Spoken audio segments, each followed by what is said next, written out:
Hello there, everybody. Welcome back to another episode of the podcast, Master Random, the podcast. This episode is brought to you by Dimension Systems. They are Guam's premier computer and IT consulting company, creating solutions with technology. And with technology, it's ever advancing.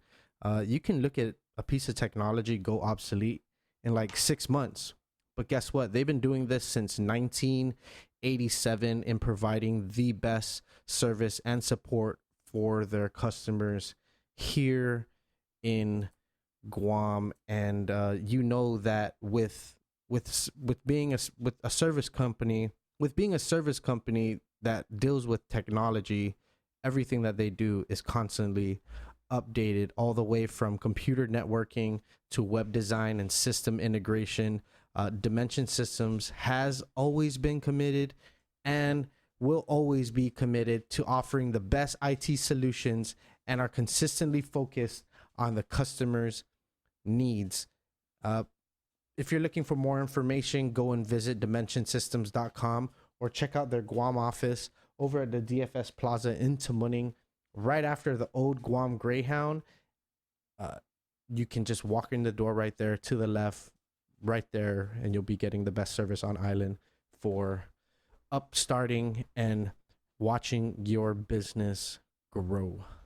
This episode is also brought to you by Mosa's Joint. They are located right in the heart of Hagatna City, and they are serving up the island's best local chow, music, happy hours, and all around good vibes wrapped into one. I took an exam a couple weeks ago, and the first place I went was to Mosa's, just because I knew after taking an 8-hour exam and sitting there all day, racking my brain and trying to solve problems, Mosa's would bring me into that sort of centered and balanced state of mind with all their great appetizers and their awesome full bar of different kinds of beers and alcohols. So spirits is what they call them.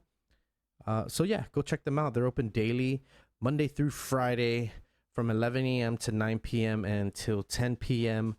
on Saturday. This episode is also brought to you by Stroll Guam, our longest running sponsor. Download the Stroll Guam app today, and when you do, you'll be downloading the most convenient, affordable, and safest way to get around the island. Go to the Apple App Store or the Google Play Store, and it is there available for you. Even if you need a ride anywhere on this island, it's there available. You don't have to drive. You don't have to take your own car. You don't have to use your gas. You don't have to go get gas because you're out of gas. There's really no excuse. It's better than a taxi service. It's almost like your own personal driver. And for all Master Random podcast listeners, use the code RANDOM18, RANDOM 18, and get $10 off your next ride. Go visit strollguam.com for more information.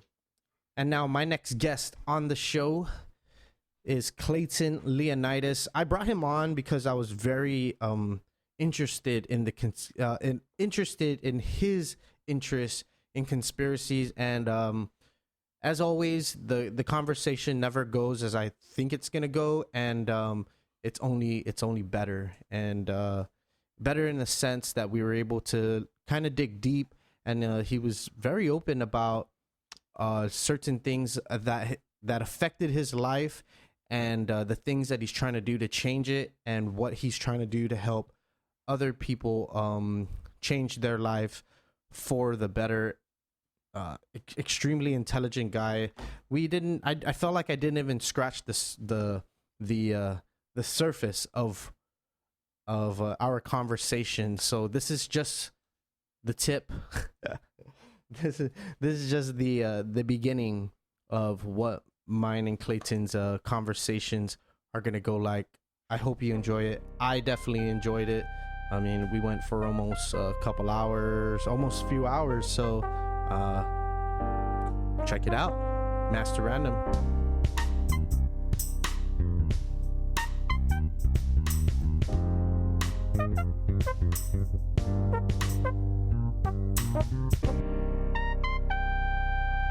Wow, thanks for having me, bro. I feel like back in February, this is when we sort of like initiated contact. Like, hey, you should come on the show. Yeah. And you said you weren't ready yet. Yeah, wasn't. Yeah. But you're here now, Yeah. right? Yep. So, Totally here.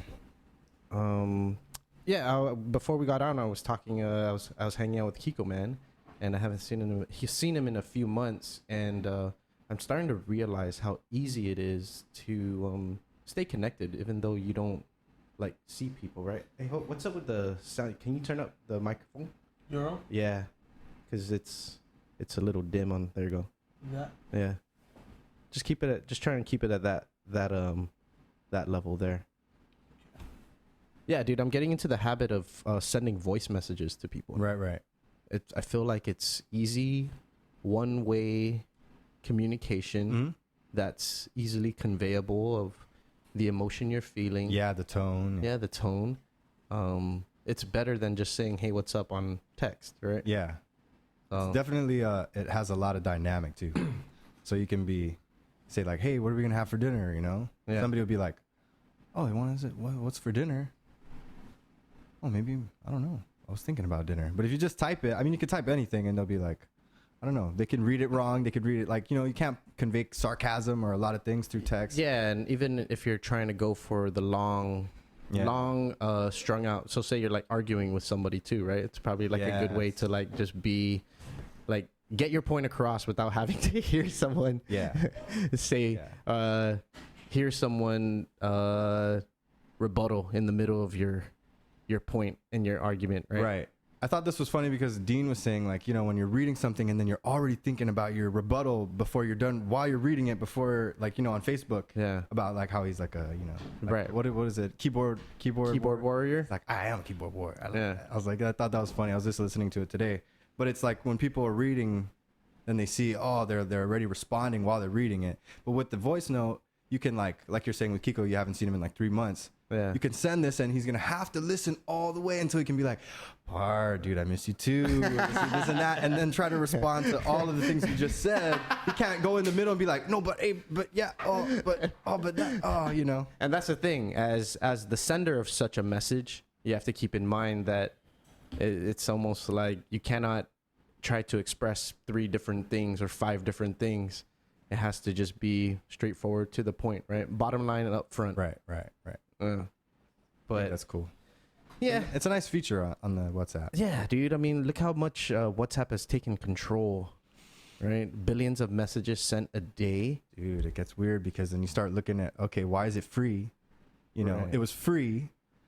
And then Instagram bought it for like $24 billion. Right. Why do you buy an application for $24 billion if people can buy for free? People can get it off the App Store for free. Yeah, it's data. It's like, okay, well, what's going on here? Yeah, I think you're buying the data. Right. It's the reason why when you type something or when you say something in WhatsApp, you start getting ads on Instagram. Yes. And Facebook. Yes, it's all tied together. Right. Everything is strung together, and that's the weird thing. Yeah, that's why people. My friend, he's not really like when he watches YouTube. He's like, man, why am I getting all this stuff, man? About Luthanorio and how to why am I see all this politics? And I'm like, dude, because they're selling your location. Right. So then they sell the advertise, they're like, oh, what's the location? Where's the advertisements that are local to this location? Okay, put those out, and then that's how they make money off of that too. Right. The advertisements through YouTube. Right. So he's like, I just want to watch this show. I don't want to watch. It's targeted based on your location. And right. If it really bothered you, what a lot of people didn't realize is you just got to change your location on YouTube to watch watching. You'll get different videos, of course, but you'll still be able to search up the things you want to search up. Yeah. But you're just watching it from a different region. Right. And so, say you choose Japan, you'll get Japanese ads. That's funny. Yeah, I didn't even think about changing that. Yeah, it's cool. I saw the Supra. It surprised me because for the first time ever, I saw this advertisement. I'm like, I'm gonna watch this 5 minute. It was a Supra advertisement, Supra footwear, skateboarding. Yeah.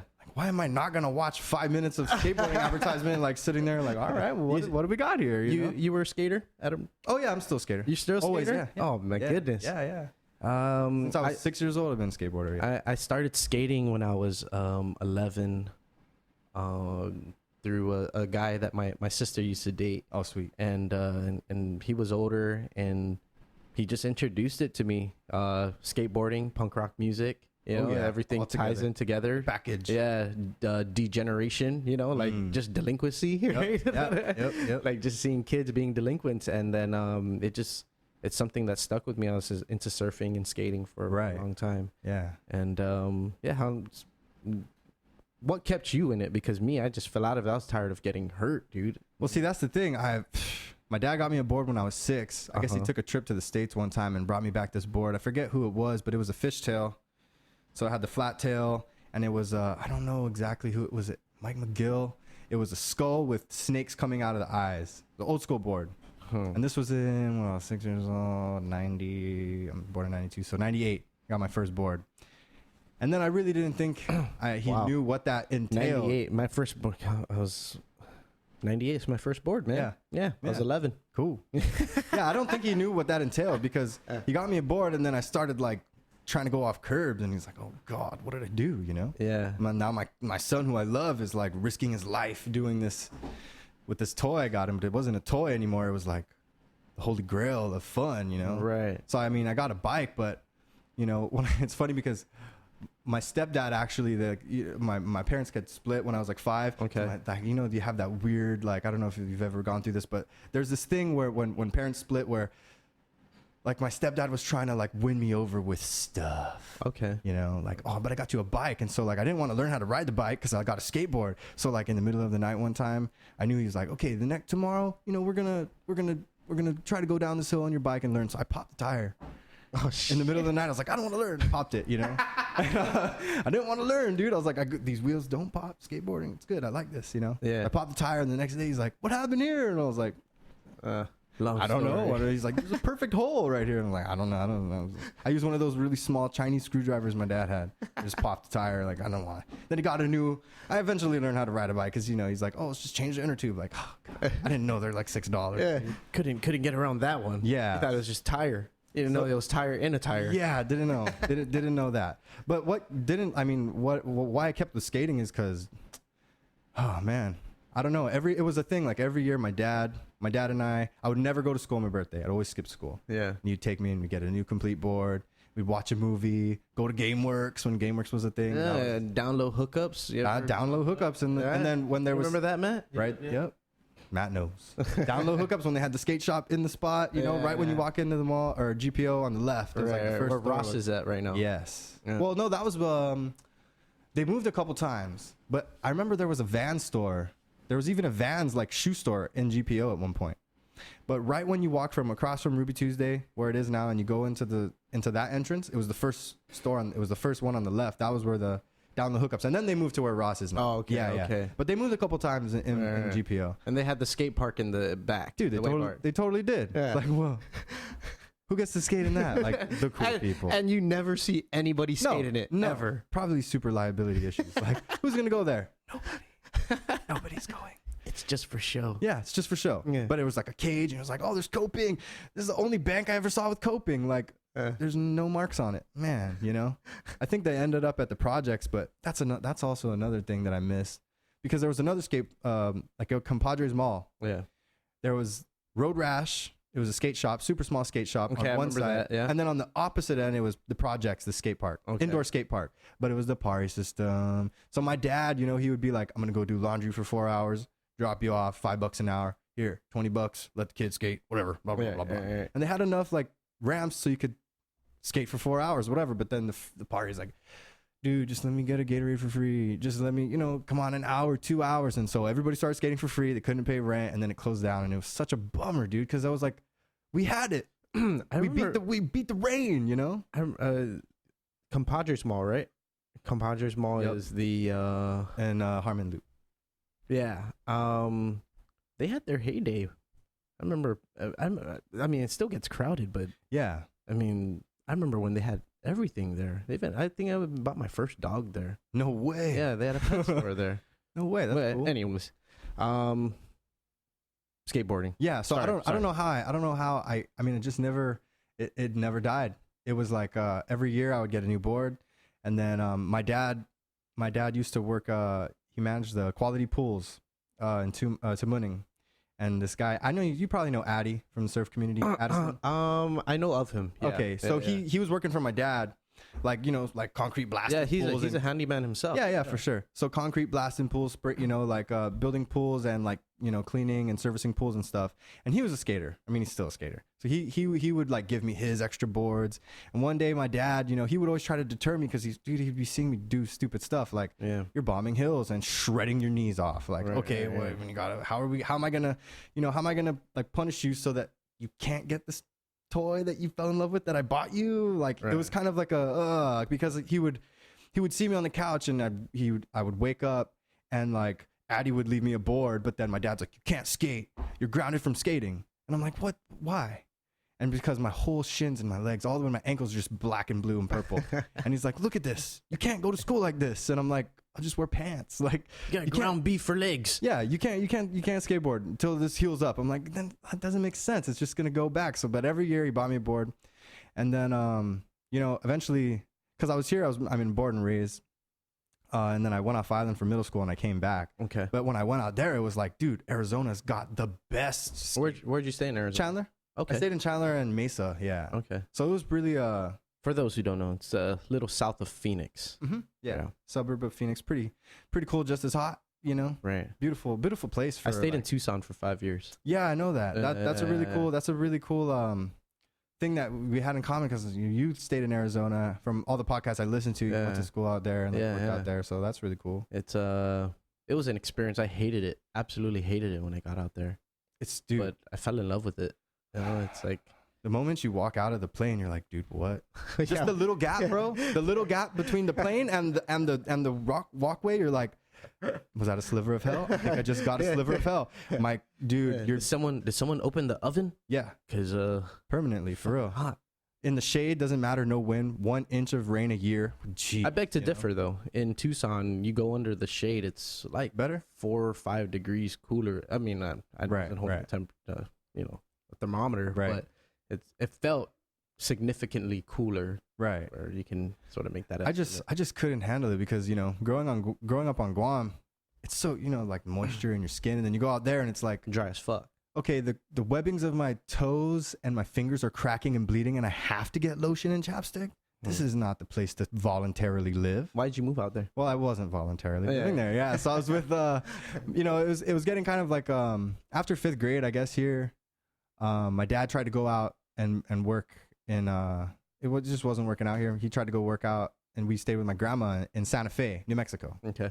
And so, he ended up like pounding like fox fences into the ground in the winter for work. Like just can't get a job there. I mean, he always made a joke about Santa Fe because it's a very rich kind of artsy fartsy, kind of place, but it's either you're super rich, you're super poor, or you're gay or lesbian, but if you're any of those, you drive a Subaru. Like everybody drives a Subaru. There's crazy people like walking around barefoot, going to the Georgia O'Keeffe Museum, and they're like, it's just like this weird melting pot of people, and it's beautiful, but it's like you made it, you have a million, plus mansion on Canyon Road and downtown Santa Fe, or you're super broke and you can't get a job over the dude that's like 70 years old greeting at Walmart. You can't get a job. Yeah. So it's like, and the 70-year-old dude greeting at Walmart's probably drives a Subaru too, and he's rich. Everybody. He just has that job just to fuck around. He's like, I just want to say hi to all the people, It's all good. He owns the farm where you're pounding the fucking fox. Yeah. It's kind of still. That's the dynamic there. So it's like we were there, and then I would drive over, and it's a beautiful drive from New Mexico into Arizona. It's so great because you go through Flagstaff, and there's a town called Snowflake. Greatest Burger King ever in the whole history of all the Burger Kings I went to. We stopped at one Burger King. So nice. I was like, all these people are so nice. I'm pretty sure the whole town's nice, and they just have a Burger King that nice people work at. I don't know why I remember that, but Snowflake is a beautiful place. I don't know if anybody It's from Snowflake. I never been to Snowflake. It's like this pass-through town, whatever. So you go through there and then Flagstaff and you come down. It's so nice in Sedona. And then you're like, okay, remind me why we're in Phoenix. Like, why did we end up here? Sedona is really beautiful too. And that's like the Flagstaff is the last of the deciduous trees. Yeah. Right. Mm-hmm. And the greenery. And then all of a sudden it's just like, the fuck happened? Yeah, like there's tumbleweed. It's a thing. Damn. Okay, don't roll the window down. Rows of cactus and dusty. Oh right. Yeah, this is new. But it's crazy because when you're coming from the road, I guess there's this one turn where my dad's like, "All right, now we go in a straight line. The roads are gonna curve, but we go in a straight line, and then the very next turn that we take is like to the apartment complex to his brother's place, my Uncle James. Well, it's like, how many miles is that? He's like 138.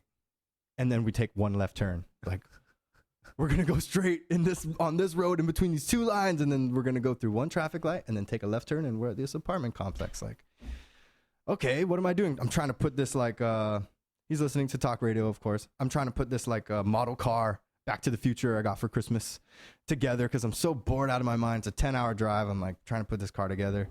He let me open one. He's like, okay, you can open one, before we get there, you're going to be bored.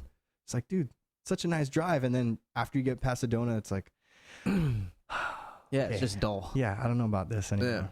Yeah. And that's how it is when you drive from Tucson to Phoenix. And it's just like, God dang. Yeah. But they estimate by 2050, Tucson and Phoenix will be it'll be a megatropolis. Dude, for real. Yeah. For real. It's growing rapidly. It's so stupid. Is it? I haven't been there since 2012. You just fly. You just get out of like Sky Harbor Airport. Like if you just get out of Phoenix, you're just like, oh, okay.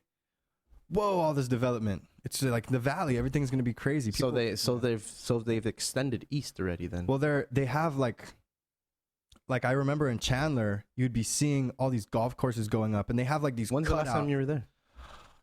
2013 I flew into there. Yeah. Okay. It was like 5 years. Yeah, I'll be there next month. Oh, okay, so cool. I'm excited to see how much at least Tucson has grown.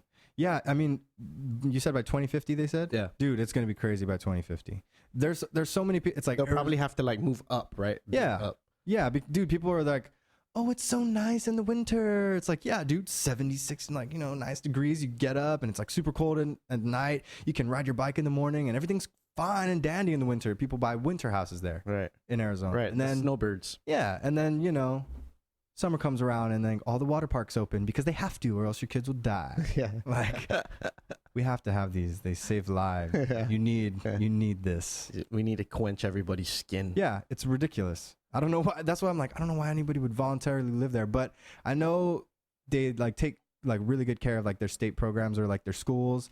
They're like all the playing courts and the skate parks are like next level. Dude. Yeah. Super next level. Yeah. The transportation you can get on. I was like Saturday morning, 6:15 Metro, 65 cents. I'll ride like, I don't even know how many miles. And then I'll skate one block, which is a mile to the baddest skate park within 50 miles and skate until 8 PM and then take the ride up. Take the same bus down, boom, dropped off right there next to my house. Like, that's great, but you're on the bus with all these sketchy people, as a little kid, I was a fat little like middle schooler.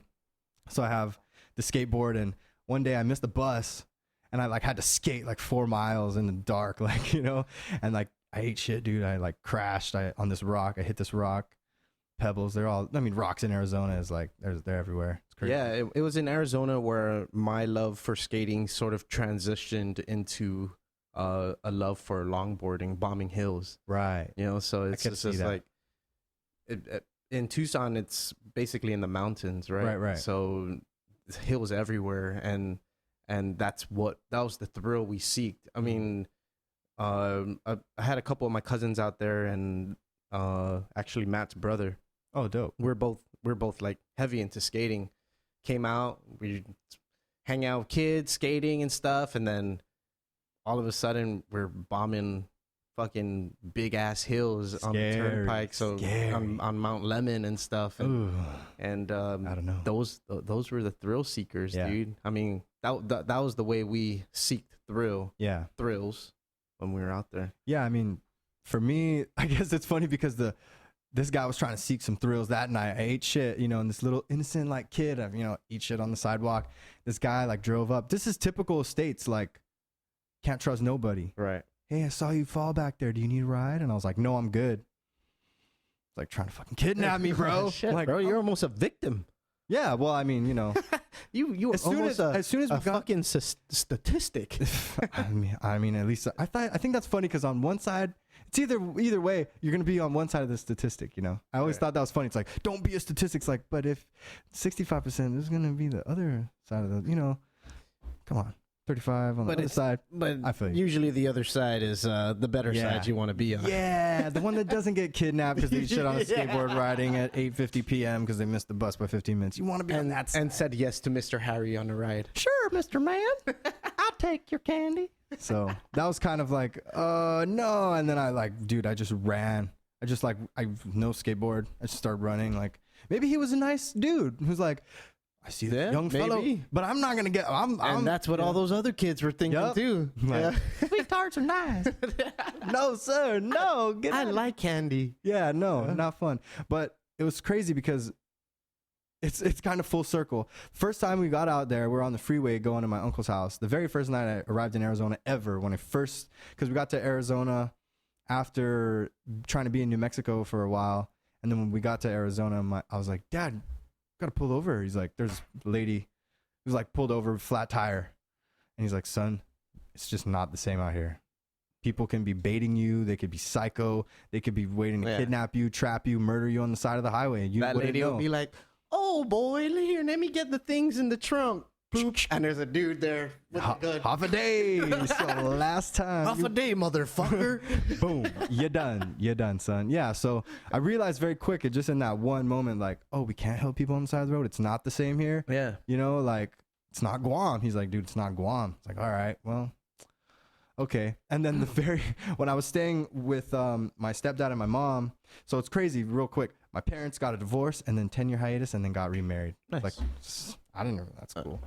I was like, they were like, how do you feel about it? I'm like, fuck, dream come true. I guess, you know, like, I don't know. You guys do your thing, regardless of what I think.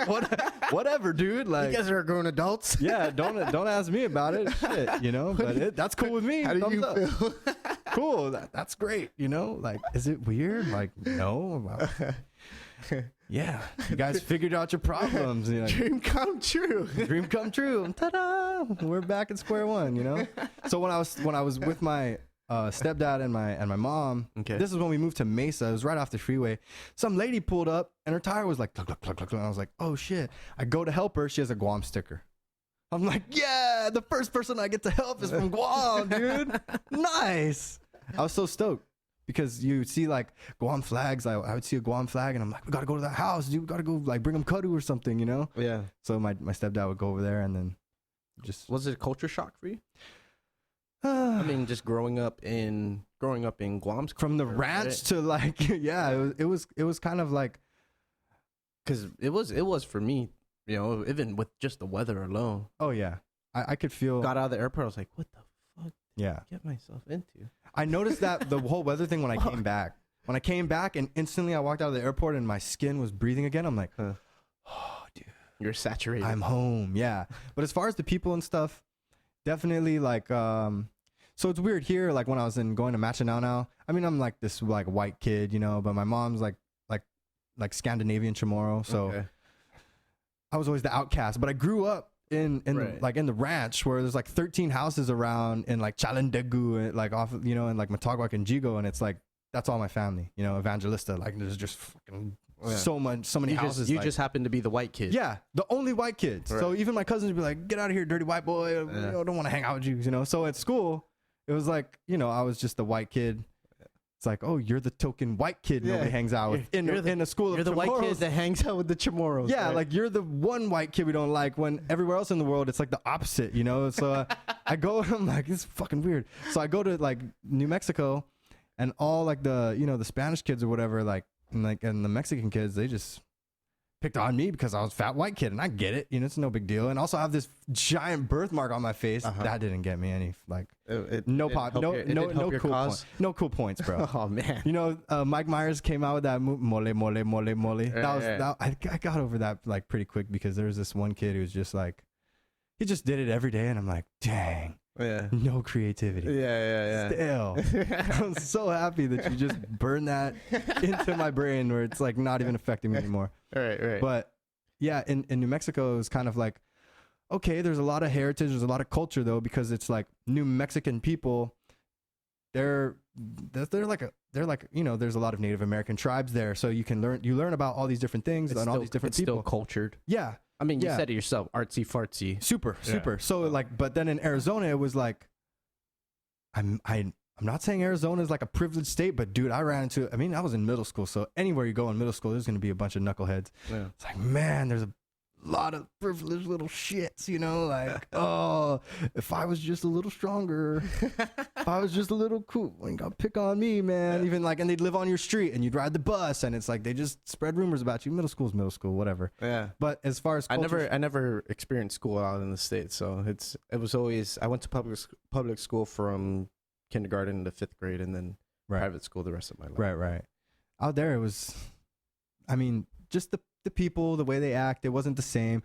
Very good example about culture shock is my stepdad had this friend who was in the glass business. He would, you know, like windows and doors and shit. Mm-hmm. And a lot of people have nice houses with a lot of huge glass, you know, everywhere. So he like made a pretty good living. And so like my stepdad, he was a self-employed tile guy. So they were like buddies. All the houses that needed tile or that guy Darren was doing his glass work, like they had worked together. So they're really good friends. Right. And then we went and spent one Thanksgiving, dude. We went and spent a Thanksgiving at his parents' house. And it was cool. We're in the backyard and like the diving board and we're swimming and there's trampoline and all the kids are having fun. We're all playing and we made food. We bula fucking like barbecue, bro. We made a bunch. And then we went to go bring the food inside and they're like, oh, no, you people can eat outside. Wow. And like, my mom was like, my stepdad turned to me and was like, get the fuck in the van. We're leaving now. Yeah. You know? It's like, get the kids get down from the trampoline. We're done. We're done here. I was like, what's going on? Heat up the van. You know, we're like heating up the van and he's like, sorry guys, but we're going to take our food and we're going to go back home. These people just don't want us here. And it was like very professional about it. Like he was trying to be like, not everybody's, I promise. He felt bad that we had to go through that. He's like, not everybody's like this, you know, don't think that these people, like all of these people out here in the States are like this. But, you know, I didn't know. We were surprised too. Like, and then, you know, Darren came out and he was like, oh, you know, sorry, man, you know, my parents are whatever, they're old fashioned or whatever. It's like my stepdad's Chamorro Cherokee, you know? Yeah. They were white. Yeah. So it's like, you know, Chamorro Cherokee guy, whatever, tattoos. And he's like, you know, with his brown daughter and his brown wife. And it's like, you know, you guys can eat, you people can eat outside. And my mom was just like, wow. Well, now we realize we would rather fucking eat out. We would rather eat on the ground instead of being in your house, you know? So it's kind of like, okay, whatever. You know what? We'll go eat in the car. We'll just go to KFC. Heat up the van right now. We'll go to KFC and just sit down and give free food to the fucking people at KFC, Chamorro Barbecue and Red Rice. You know, like we'd rather do that with people that would appreciate it. So we just removed ourselves from the situation. That was like one thing that was a culture shock. I realize now when you ask, like, oh yeah, that was a big culture shock. Like, oh, they don't want us to, because you guys are different colored? Oh, that's fucking stupid. Like, yeah, the racism. Yeah. Blatant racism. Yeah. Yeah. Just a little bit. Yeah. My first cookout that I went to, I was confused because we drove to this lake and this was in the Bay Area. And I was probably a junior in high school. And so we drove out there and I was wondering the whole time, I was like, why do we have a container of meat? And it's like, it was a Chamorro barbecue, bring your own meat. And I was just like, huh? What the hell is this? And it was just the most confusing thing for me. And then, you know, you just realize, you know, as big as the States is, you're never going to get the kind of culture that it is here. Right. You know, that tight knit, we'll take care of you. There's enough for everybody kind of mentality, right? Right. In a place that is so big, it's every man for himself. Definitely is like that. There's this one event though. I didn't understand why we're driving so far. Easter, Chamorro Easter at this giant park. The park there was like all 4 walls caved down like this, like super grass, and it was just the most giantest park ever. And it was this one, like all the Chamorros that are in Phoenix just like get together and go to spend Easter and have this giant Easter egg hunt. We went there like 2 years in a row, and I was like, damn, there's a Chamorro community in Phoenix. Like, dude, there's Chamorro communities everywhere. It's crazy. And not just Chamorro communities. Yeah. Just Guamanian communities. And I think I want to say it's like 5 times as big as the amount of people here on Guam, you know, that call Guam home. Yeah. And that's mind blowing. Yeah, that's pretty crazy. I know there's I saw one. I don't even know what it was. Like Facebook. I'm not on Facebook anymore. I haven't been for like 5 years. But when I was on there, I saw this Liberation Day, Revolution playing the Guam Liberation Day parade. I'm like, Las Vegas? What? You guys are having Revolution play in Las Vegas for Guam Liberation? Damn, that's cool. You guys there's enough of you. Like, there's a lot of Chamorros and Guamanians in Vegas. Yeah, and it's kind of ironic though, right? I mean, it seems like people celebrate Liberation Day bigger out there than we do here anymore. Yeah, right. It's almost like people are not starting to care about Liberation Day, right? Or remember when we were kids, it was like the carnival was the thing to look forward to. The parade was the thing you wanted to be. You wanted to be that one person who knew that one person who the dad's dude, my dad knows the guy who's building the float, and we might be able to get on the damn float. Yeah. Like, what? And we got a lot. We're gonna throw candy. We were always the ones catching the candy. Now we can throw the candy. No way. Yeah, it just seems like the community morale for it has gone down. I didn't really gauge this past Liberation Day, but I've been living here the last 3 years, and the parking is usually full on this grass area, and it's like it was like barely even full. Right. Yeah. And I could see that. And then you think about how they celebrate, they try to keep Guam traditions alive out in the States, right? Even more so because they're like, we're not home. We need to do as much as we can to like bring that here. Yeah, and it's analogous to someone just wearing a sanahi all the time. It's like, I want to practice the culture. I want to celebrate December 8th. I want to celebrate July 21st. Right. And here it's kind of like fading away slowly. Right. The carnival is a piece of shit, honestly. Dude. Man. It could be way better. Yeah. It's never evolved. Yeah. You have the same games and the same things. Story, yeah. And things just stop showing up, and it just keeps getting smaller and smaller and smaller. And it's just like, I remember when the carnival was like, I don't know if you guys remember too, the carnival over at Two Lovers Point. I remember one. You guys too young? 1 year. You guys I remember 1 year there. Yeah, you guys were too young. So dude, that was probably one of the last greatest carnival I've ever been to, because that's when the zipper was still there. Dude, the zipper, the tilt-a-whirl, the slip and slide in the potato sacks and stuff like that. And dude, it was massive money. That was like, that was such a great middle.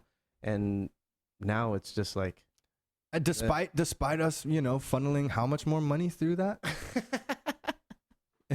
it's gotten sadder and sadder, and how much more money is getting put through that fucking thing. So somehow the casino still keeps doing good. Here's your sign. Like, what do we do? Yeah, Yeah. I wish it could be better. I want people to be able to experience the carnival the way I did, but maybe now the carnival is just too long. Maybe having the carnival for fucking 3 months is way too long. Right. From June to August. I think, that might, I'm not like, I'm just speculating here, but maybe that's just to keep the casino open. We got to keep the carnival open because we need to have that casino making profit. Right. You never know. But why don't we just have it for 2 weeks where it's like super badass? Yeah. Because I miss the super badass potato sack slide. Like you said that, and I was like, you know how many times I waited in line to ride that, making my parents like. That's the thing. You fucking wait in line. Tony, we need to go like one more time. Come on, like, because I would know I'm gonna have to talk my parents into coming back here from their crazy schedules, and then when I finally do that, I might be able to like finally get here and then wait in line or whatever. But I'm here now. Yeah. So I want to ride this 4 times in one night, you know? Yeah. And that was like a real, you know, racing your like sister or your brother down, like, oh, same time. Let's go. Hey, man, you cheated, bro. Damn. One more time. Gotta wait for 40 minutes. Like, but I agree. It should be a week, 2 weeks. yeah. And put all the effort and the money into that, into having the baddest fucking carnival. Because who's going to that? The kids. Yeah. The kids who are you know, I mean, of course, parents, you know, they're now there's a generation of parents that are like, oh boy, you know, before the carnival was really nice, and now, you know. I mean, exactly what we're saying now. Exactly. Yeah. You know, we don't have any kids, but I mean, it's like, dude, I would take my niece there, but sorry, you wouldn't want to go, you know, or if it did they stop arguing over if it's gonna even happen? I don't know. Yeah. Like, you know, honestly, it sucks. Yeah, just don't go. Just play on your iPad some more. That solves all of it. Like, dude, that breaks my heart because it's really, it was a thing to look forward to, like you said, and like. Every year, like, oh, can't wait for the carnival, dude. If they're gonna have it, just never changed. Yeah, even changed. The food never changed, the games never changed. Right. You know, and yeah, the locations change, but what else about it? Right. You know, I don't know. Yeah. I'm just tired of going to an event or like a festival or anything like that, and it's the same, like 6 different barbecue choices. You know, right? All giving out the same barbecue items. Right. Like, dang. Oh, I just made this OG barbecue chicken in my house yesterday, but I'm going to pay $13 for a plate because my nephew, this is all he eats. He wanted to come play these sucky games. Yeah, and you're kind of like, wow, man. But maybe that's what it is. We were kids and simple minds, simple pleasures, and maybe it did suck back then, but... Relative, right? Yeah. And it's like, yeah, maybe it did suck. And no, man, the zipper, dude. No, the zipper was so bad, dude. But bring the zipper back. I honestly remember my older cousins like having fun or even like wanting to go to the carnival and stuff like that. Mm-hmm. But you know, it's not I mean, hey, you know, I'm pretty sure there's a catalog somewhere of rides that may be a little bit pricey, but there's new stuff always coming out. Like things are always evolving, you know. Carnivals in the States, they're evolving. It's just because they maybe never maintained it. Right. Maybe the storms that happened, you know, Pong Sung Hwa, Paka, could have been factors. Yep. Super factors. Yeah. I mean, when semi trucks and like their containers are flipping over and boats are flipping over, carnival rides probably flipping over. Carnival ride probably flipped over 8 times. For sure. Yeah. For sure. So I can see how that was a fact. But then, you know, a lot of those are owned by probably, you know, in their favor, a lot of them are probably owned by, you know, local families who were like, that was their thing. That was their shtick every year. They got the teacup ride, and then it sits in the backyard for the rest of the year, and not get used. And then when, you know, if a storm comes or whatever, or lack of maintenance, you know, happens, or like water, you know, salt water from the air is rusting all the parts. It's like you can't afford to whatever. It's like, okay, well then there's just no more teacup ride. Right. Sorry. So we're just gonna take all these tunkies and cut holes in them, put some wheels on it, and then we're gonna attach it to a lawnmower and drive the kids around in the figure 8. I was just thinking about that because I was like, oh, that's to ride that up. Know, I was like, when we were talking about new rides, I was like, shit looks fun. I was like, you know what? I wouldn't even tell my niece would probably be like, really? Do we just go around in this circle? Like, I don't know. I just watch them go around. Man, I'm always wondering, like, when are you gonna hit somebody? You know, like, what waiver do you have to sign to, like, in the event that I hit somebody while I'm driving this? You know, it's like, it's not the most safest. I mean, you're driving a lawnmower with 8 55-gallon drums with children in it, in a crowd of people. Yeah, I think that's not. I think it's like a more of, well, when something happens, then I guess we'll solve that later. I'm an expert driver. Yeah, not going that fast. We're just chilling. Got brakes. I got the horn. The brakes work. And I thought that was funny because when I did see him, like, I was like, oh shit. Oh yeah. All right. Well, I'm up. You guys have right away. It's cool. I didn't know I was in the track. Yeah, of the ride. Sorry. And 1, 2, and there's. Having a ball. I mean, shit. To the guy who thought of it, is like, fuck, we need a ride. Let's create a ride. Ingenuity. Hey, you know, kudos to you, bro. He probably had the same. He's like, man, I'm tired of these rides. What is the least that we can do? Yeah. Cut those donkeys, bro. Put it on a cart, and we'll get the lawnmower. I don't want to pay the $30,000 for the freighting to bring over the zipper again. Sure. So let's use those old oil drums that we have in repurpose, and at least it's something. Yeah. Right. You know, you paint it pink, you paint it blue, and we're gonna make this happen. Right. And dude, people ride it. Can't knock it, right? People fucking ride it, dude. I see people in it. You know, I see kids like they're having fun. It's cool. Right. So it's about the kids having fun. Right. I think it's cool because to like segue into this, I was listening to you about music, and you're talking about how like you know the like when the love for music was kind of fading because you're doing it so much. I understand. Right. When you're like doing music full time and then all this stuff, gigging like every night, whatever, and then when you went out there, it's kind of like, I guess, or to Tucson, the love kind of changed or like switched over. I don't know what podcast I was listening. No, Candy or it was when I moved back. Oh, okay. So my love for music actually grew out in the States. I started writing when I moved out to Arizona, and the band that I was in, you know, all original band, right? And it's not like here where you're playing for 3 hours, right? Out there, 45-minute set, you know, and they're gonna throw you on a ticket. Yeah. You know, with a bunch of other bands, do your best, right? Yeah. And so it was easier in that aspect to be a songwriter and to like explore that. And that's where I really had the chance to get in touch with that part of myself, that artistry of what I'm able to create, right? Right. And it just kept going and going. I was like, fuck, I keep writing songs. Calling my cousin like, hey, you know, back then it wasn't iPhone. It was right. It was the fucking just flip phone. And I was like, can you hear me? Okay, I'm going to play it. And I'll fucking like jam it, right? Jam. And then I was like, hey, what do you think? He goes, man, dude, all I heard was, I was like, oh, fuck, man, my bad, dude. Razor phone fucked up, dude. I don't know about this. Too much frequency going into that small little fucking microphone, you know? Dude, for real. I bring that up because the first time I ever really made contact, like non-officially or whatever, was when our bands went up against each other. At the venue for the battle of the bands. Yes, I think it was 2013 or November. Sounds about right. It was December 7th, 2013. That's I was BB gun. Yeah, and that's when I first met you too. Yeah, and that I only knew you as Leonidas. Yeah. That was funny because it's like Battle of the Bands, cool. And so with Radio Pacific, that's the original band that I had before.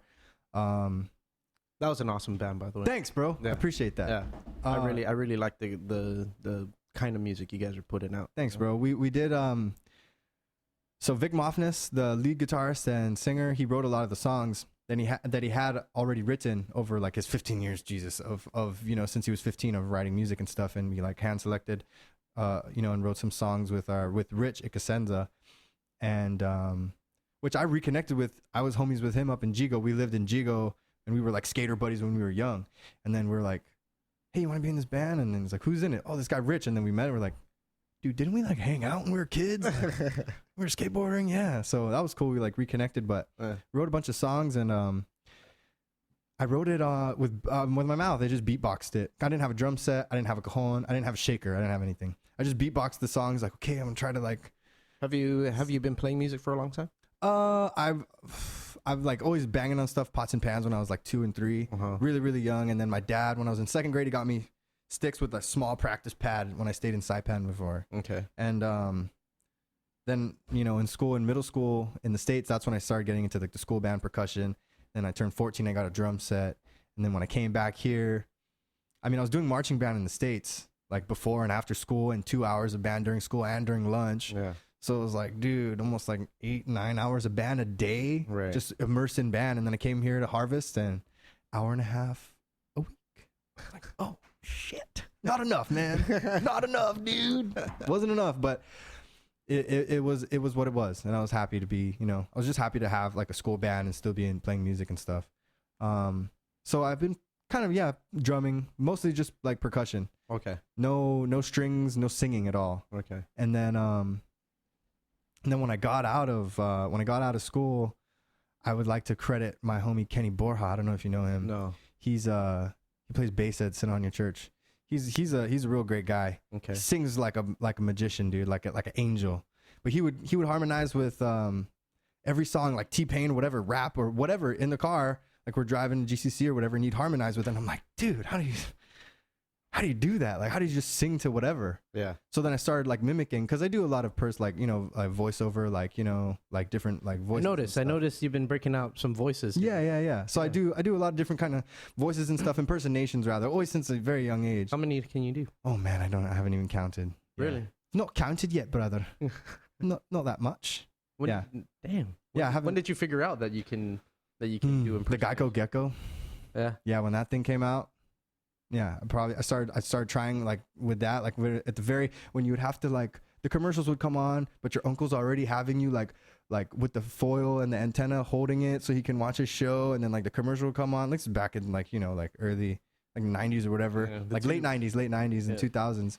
And then the Geico Gecko would come on, and I try to do the hello, you could save on your car insurance by switching to Geico.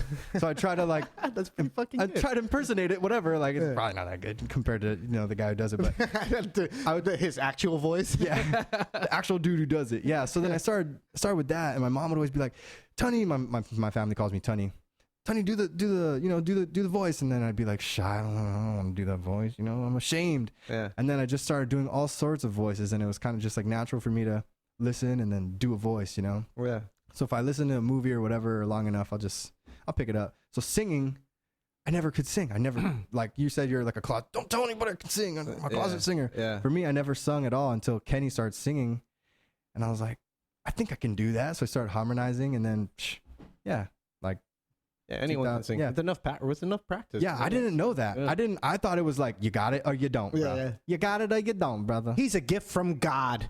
Straight up, boo. Straight up. So I was like, okay, all right, I can't sing. And then I figured out, you can like actually learn how to sing. Cool. Yeah, right. So then I didn't like take classes or whatever. I just tried it out, and Kenny plays the ook, and so I like start getting into ook, and then it was then when I like, okay, found this kind of like band, we're playing music, whatever. And I didn't have a drum set. I didn't have nothing, I'm like, okay, I don't have anything. I'm a drummer. I play on other people's drum sets and show you what I got, but I have nothing, Yeah. So they wanted me to be in the band. Then they said they have some songs, whatever. We wrote, I don't know how many songs we played in that set, but we had a bunch of different songs down. I borrowed Tim Rohr's cajon to like write like the album of songs we're writing, to like play on his cajon, right? And then I made a shaker with a coconut or like a bamboo cup, and then broken dry spaghetti noodles and painter's tape, and I just used that as a shaker. It worked. I still have it in my car. It sounds good. So like spaghetti noodles still good. Broken dry painter's tape, and I sprayed it like purple, like I do art too, so I sprayed it like like purple galaxy, kind of looks like a galaxy. My shaker, boom. So I like wrote the songs with that. I bought a drum set December 6th. We had one practice December 7th, the day of the gig, the day of the Battle of the Bands. And then we went to the gig and then played, and then you guys played, and we're like, you guys won by, I think. Did we? Yeah, you guys won by like 27 beers, because you had to drink Heineken to vote. And so, so that was the thing. Remember that. Yeah, yes, dude. Yeah. Okay, so that was the very first time, but it was like, I don't even have a drum set. What do we do? I bought it from my prim dude, Rodney. I don't know if, I forget his last name, but he stays up next, like, I think he stayed behind Sananya Payless. Rodney, cool guy. But I bought his drum set for like $500. And I just like, all right, cool, got the drums. Gigs, I'm like transferring from shaker and cajon to like drum set, one practice, and then go play the thing. So it was really fun. And then we were gigging, got a gig at the Garage. The Garage, I remember the Garage. on that stage, it was. Yeah, that was a funky small stage. It's a cool idea if you're like a two-piece. yeah. It's cool. It was on like a lift, right? It's on a car lift for a garage, yeah. So great idea, but the hydraulics didn't work, and there's like sometimes the hydraulic fluid would be leaking, and I don't know. But so we're playing there, and I would always ask my dad. My dad's an old guy. He turned 68 this year. So I was like, dude, can I come to our gig, man? Hear my music? And he's like, 10 o'clock, really? Really? Come on. I'm in bed by 8, so it's like, all right, we can try to start earlier one night. Yeah. So we'll play a fundraiser or something. Yeah, you know, the first fundraisers. I thought that was so funny. I heard that today, Candy. Oh man, the first love you, Candy. You the bomb. So the first gig that he ever went to, he's like, dude, you guys are gonna record music? Like, is that all original? Like, fuck, you guys rock, dude. Like, what's going on? And so it's like, I don't know who records. I think we're kind of like young as a band. We haven't even been together for like maybe a year. Like, you want to record us? Like, pay for it? He's like, dude, we'll just figure it out, you know? So we were friends with Sarge and Jeff from DUB, Elusive Light Studios, and we ended up doing something, having a meeting with my dad. My dad's like, look, man, I don't know, just try it out here. Like, I really like you guys' music, you know, and I don't need money. You just hear, you know, like, how much is it gonna have? They're like 6,000. Right. So then, you know, like, he was like, okay, here's a check, you know, record. So we recorded music, and then, you know, it was like the demise of the band. Yeah, things just kind of like, people had their differences, and in between there, I mean, it wasn't like anything personal differences, but it was kind of like, okay, that happened. Things just kind of like started going each way. Everyone was doing their thing. One half of the band went this way, and then 2 others went that way. Because now you have to like make time. Now, right? Now you have to go like into the studio and sit in the studio. Well, no, we did the album. Oh, okay. It's unreleased. I have a copy for you in my pocket. Okay. Yeah. Hell yeah. Yeah. I'm down. We have the thing. You know, the thing is done. Yeah. But then, by the time it was done, the band was kind of like, you know, there was like this.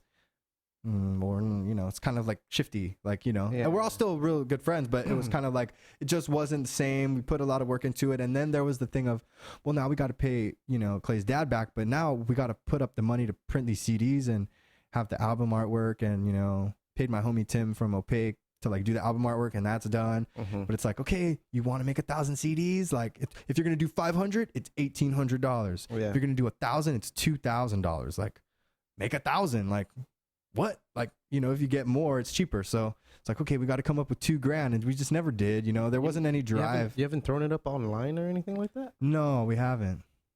Yeah, I think, you know, I think we should. I think it's about time. Yeah, I mean, the band's not together, but it's been a okay. while. Yeah, I don't know, 4 years. Oh, Jesus, 5 years since it came out.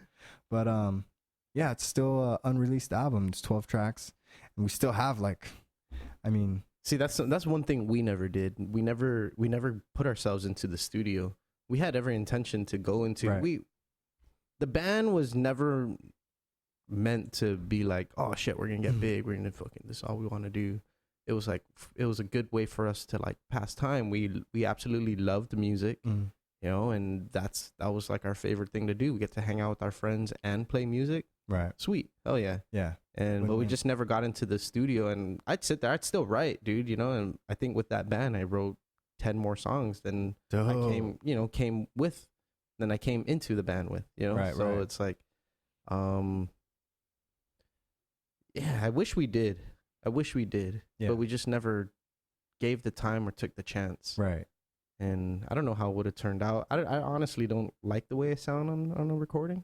I don't even know. Not a lot of people do. Podcast. Not a lot of people do. But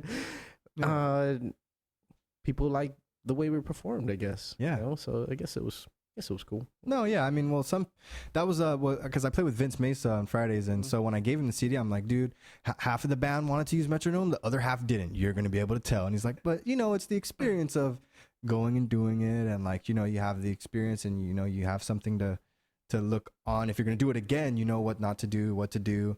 So it was really cool, but I take that back. We do have some songs on SoundCloud, like whatever, I don't know, maybe like 4 or 5. Okay. I don't think it's the whole album, but definitely on Radio Pacific SoundCloud, there are some jams. And then we did a Acoustic Attack music video with Ryan and James Davis, and there was no percussion in that music video because I didn't own a cajon, so it was just like guitars and singing, and we did a music video. There's no percussion. I was like, damn, still like you're like beating on your couldn't even borrow one.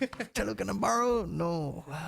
Okay. Who's that guy standing in the back just doing nothing? Yeah, there's a guy with the drumsticks with long hair doing nothing.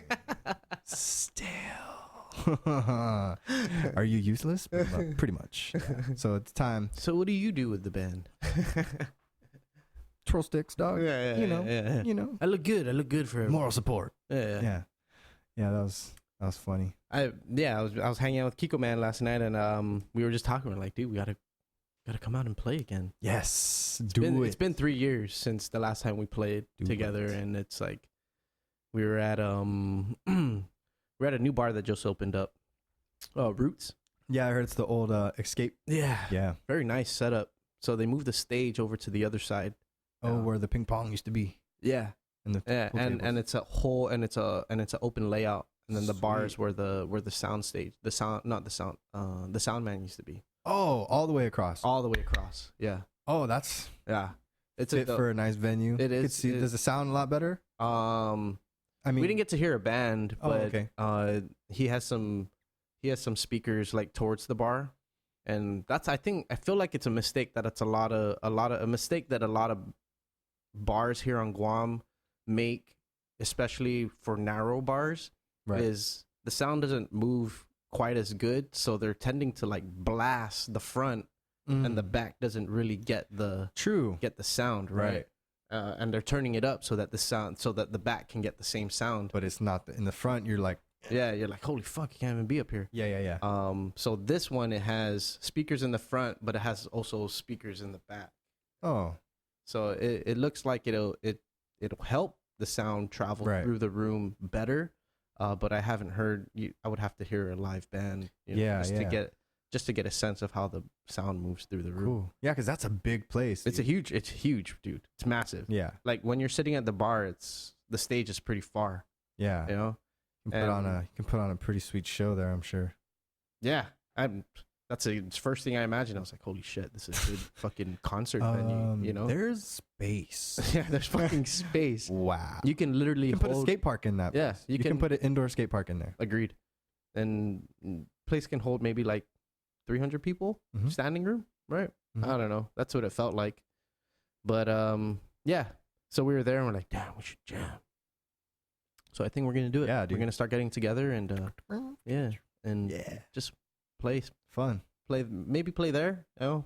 Yeah. And start off with like a gig a week, you know, or a gig every other week. Yeah, dude. I don't know, man. I don't know how to get back into this music thing. Dude, me neither, bro. I took a break for a while. Somebody help me. I had a break. I took a break for a while because it's just, you know, like I found myself, I mean, I was playing, dude, I would be jamming out with like 2 for 30, Gene, and then sometimes Boomer would be there at Cheers, and then I would be playing with like Friday night. I was playing all like, dude, for I don't know, for. But see, you're a percussionist, man. Yeah, you know, you're more versatile to like just pick up stuff. Right. Yeah. For like a singer and guitarist, you need to have your whole. You have to have shit together. And that's something I'm doing too, because I found it where it's like, you know, when you're in a band unit, sometimes that you know, you have to rely on that unit. Sometimes people would be late. I'm not saying any names, but this happens to every band. Right. Shit happens. Right. So what's the solution? If you want a gig, do it by yourself. Right. Sing and play guitar by yourself. So I've been playing guitar like 2 years. So nice. Yeah, so I have like maybe 28 songs in your arsenal. Yeah, like I can play. Like, you're almost ready for the 3-hour set. Yeah. So I'm like, okay, I gotta get like 65 songs, and then I can play a gig, and then I can be learning like, you know, maybe 2 or 3 songs a week, and add on to that, and vary them out while I am. Man, the dedication it requires for sure, dude. Like, and you got to have your own sounds because to make, you know, you can't rely on anybody. You have to have your own board. You have to have your own monitor. Everything has to be you. You know, you have to show up early. Early's on time. Boom, there you go. Yeah. If that's what you want, you know, to like get your fix or whatever. So I've been, you know, going down that route too. But I had to take a break because I was relying on music for full time, and I wasn't, you know, doing the condo thing. I was staying, you know, with the homie James Whippy. I was staying with him, and I was like, dude, they're gigging, they're DJing, like, you know, every night. I'm playing music every night. We're just chilling, drinking, doing music, you know, like living it up, and like going through this, like, you know, I don't know how many months I just played full time, like 5 nights a week, where, dude, if one person decides, like one bar manager decides, oh, we're changing that lineup, then you have to sacrifice one of those gigs. So you miss 2 gigs Because if you have everything lined up, it's not going to stay like that. You know, my dad's like, you can't quit your day job because your day job's going to be there. The music can be on this like as a plus. Yeah. But if the music's inconsistent, then fuck, you're screwed. Like you miss, you know, it can fall off real fast. And it did. So I was like, okay. I was playing with I was playing at Cheers with all sorts of people with Dan and all these different, you know, gigs and stuff and all the bars, just like you have, you know, played at all the stages before. Yeah. And so it's like, you know, you kind of like, okay, you know, you figure it out. And then I was like, okay, I need to like work. I need to go back to work. And then just recently, I don't know. I mean, I don't know, maybe like 10 weeks ago, I went to Mosa's and I was like, what's up with this? What's up here? It's like, they don't have a percussionist. Why is Vince and Big Ben they don't got a percussionist? Right. That doesn't seem right. Like, I'm gonna go ask them if I can play music with them. So then the next week I'm like, hey, you guys want to jam? And they're like, oh yeah, play next week. You're gonna jam out. So I've just been playing with them for, yeah. I'm glad Big Ben has made it out.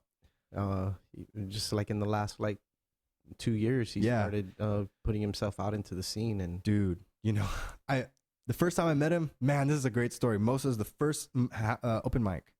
Oh, dude, this is my bomb. This is the night I bombed. You can ask Ralphie. He showed up for like he showed up. I saw him in the crowd, and I like shouted out to him, dude. I bombed so hard. I got there at 4 to have dinner. This was the open mic night. I didn't sign up because I'm like, whatever. Like, I'm not confident in my guitar playing skills. Right. You know, I'm not ready for this. It's a full you know, it's a full restaurant full of people. And then Mo was like, yeah, you gonna play tonight? And I'm like, yeah, maybe. I don't know. I didn't know what time it was. Dude, it started at 11, bro. At 11. I'm thinking, man, maybe 8 it starts. You know, I'm here at 4. If I could, I'll have dinner, a couple beers, you know. And I just drank until 11. And then somebody had a cajon. And then there was a shaker. And I played with Ben, dude. We're supposed to play 3-song max. Dude, Ben played 10 songs. Oh, shit. Fucking everybody loved it, bro. Play that tomorrow jam, Ben. Fuck yeah. So we're playing, dude. And I'm playing cajon. And everything's going sweet, bro. And I had the tambourine, you know, the foot tambourine thing. And my shaker, that was what I had. It was in my car. Oh, there's water right here, bro. It's fine. It's fine. I just need to wet my throat. There was yeah, so it was in my car already, but I mean, I didn't have a capo for playing guitar or whatever. I didn't even have a guitar. I'm like, if somebody lets me borrow their guitar, maybe I'll play. Yeah. Whatever. Yeah. So I played 10 songs with Ben, and dude, I was like, are we going to be done? It sounds like we're playing a whole set, you know? And he's like, all right, you know, Mo came up. Okay, cool. You know, Clayton, did you still want to play guitar? And I was like, yeah, fuck it. Yeah, fuck it. So dude, there's like so many people in the bar. And I just get up. I sit in Ben's chair. I grab his guitar. He lets me use it. I put the capo on the wrong fret, and I fucking bomb. Oh man, I bombed so hard. I tanked, man. As Joey Diaz or Joe Rogan would say, I ate a bag of dicks on stage. Super. I was terrible. I stopped in the middle of the song. I made jokes about myself. I was like shouting out people in the crowd, and I was bombing. I'm like, this is also a comedy show, so you know, this is a part of it. You know, whatever. I don't play guitar. Go back into the song. It was terrible. Oh man. It was fun though. It was the best gig I ever had because it was like only up from here. Can't get any worse from that. You know. Quite the optimist, are we? Yeah, for sure. It was terrible, bro. It was terrible. I remember one of the times I've bombed on stage. I was playing a gig by myself at this bar, and the girl, one of my friends, she came and she goes, "Hey, my dad made some weed brownies. Oh, you want to try some?" And I was like, "Yeah." She goes, "But don't eat too much." And I was like, you know, it's cool. I've tried it before. Fucking chowed it, deal. And it hit right when I got on stage. Of course. And you know, the first 2 songs I played, I couldn't play them. The first song I started playing it, I couldn't remember the words for the life of me. Oh no. So in the middle of the progression, I was like, I don't remember this song. I'm so sorry. I'm going to move to the next song. I started playing the next song. I don't remember. I couldn't remember the second verse. Oh. So I was just never again. I told myself, I was like, you were never doing that again. Right. my friend's like, what happened in there? I was like, dude, you're weed brownie. Dude, that's what happened to me. Duh. Set up. Yeah. And it hit me right when I got onto stage. Yeah. Oh no. Oh no. Somebody help me.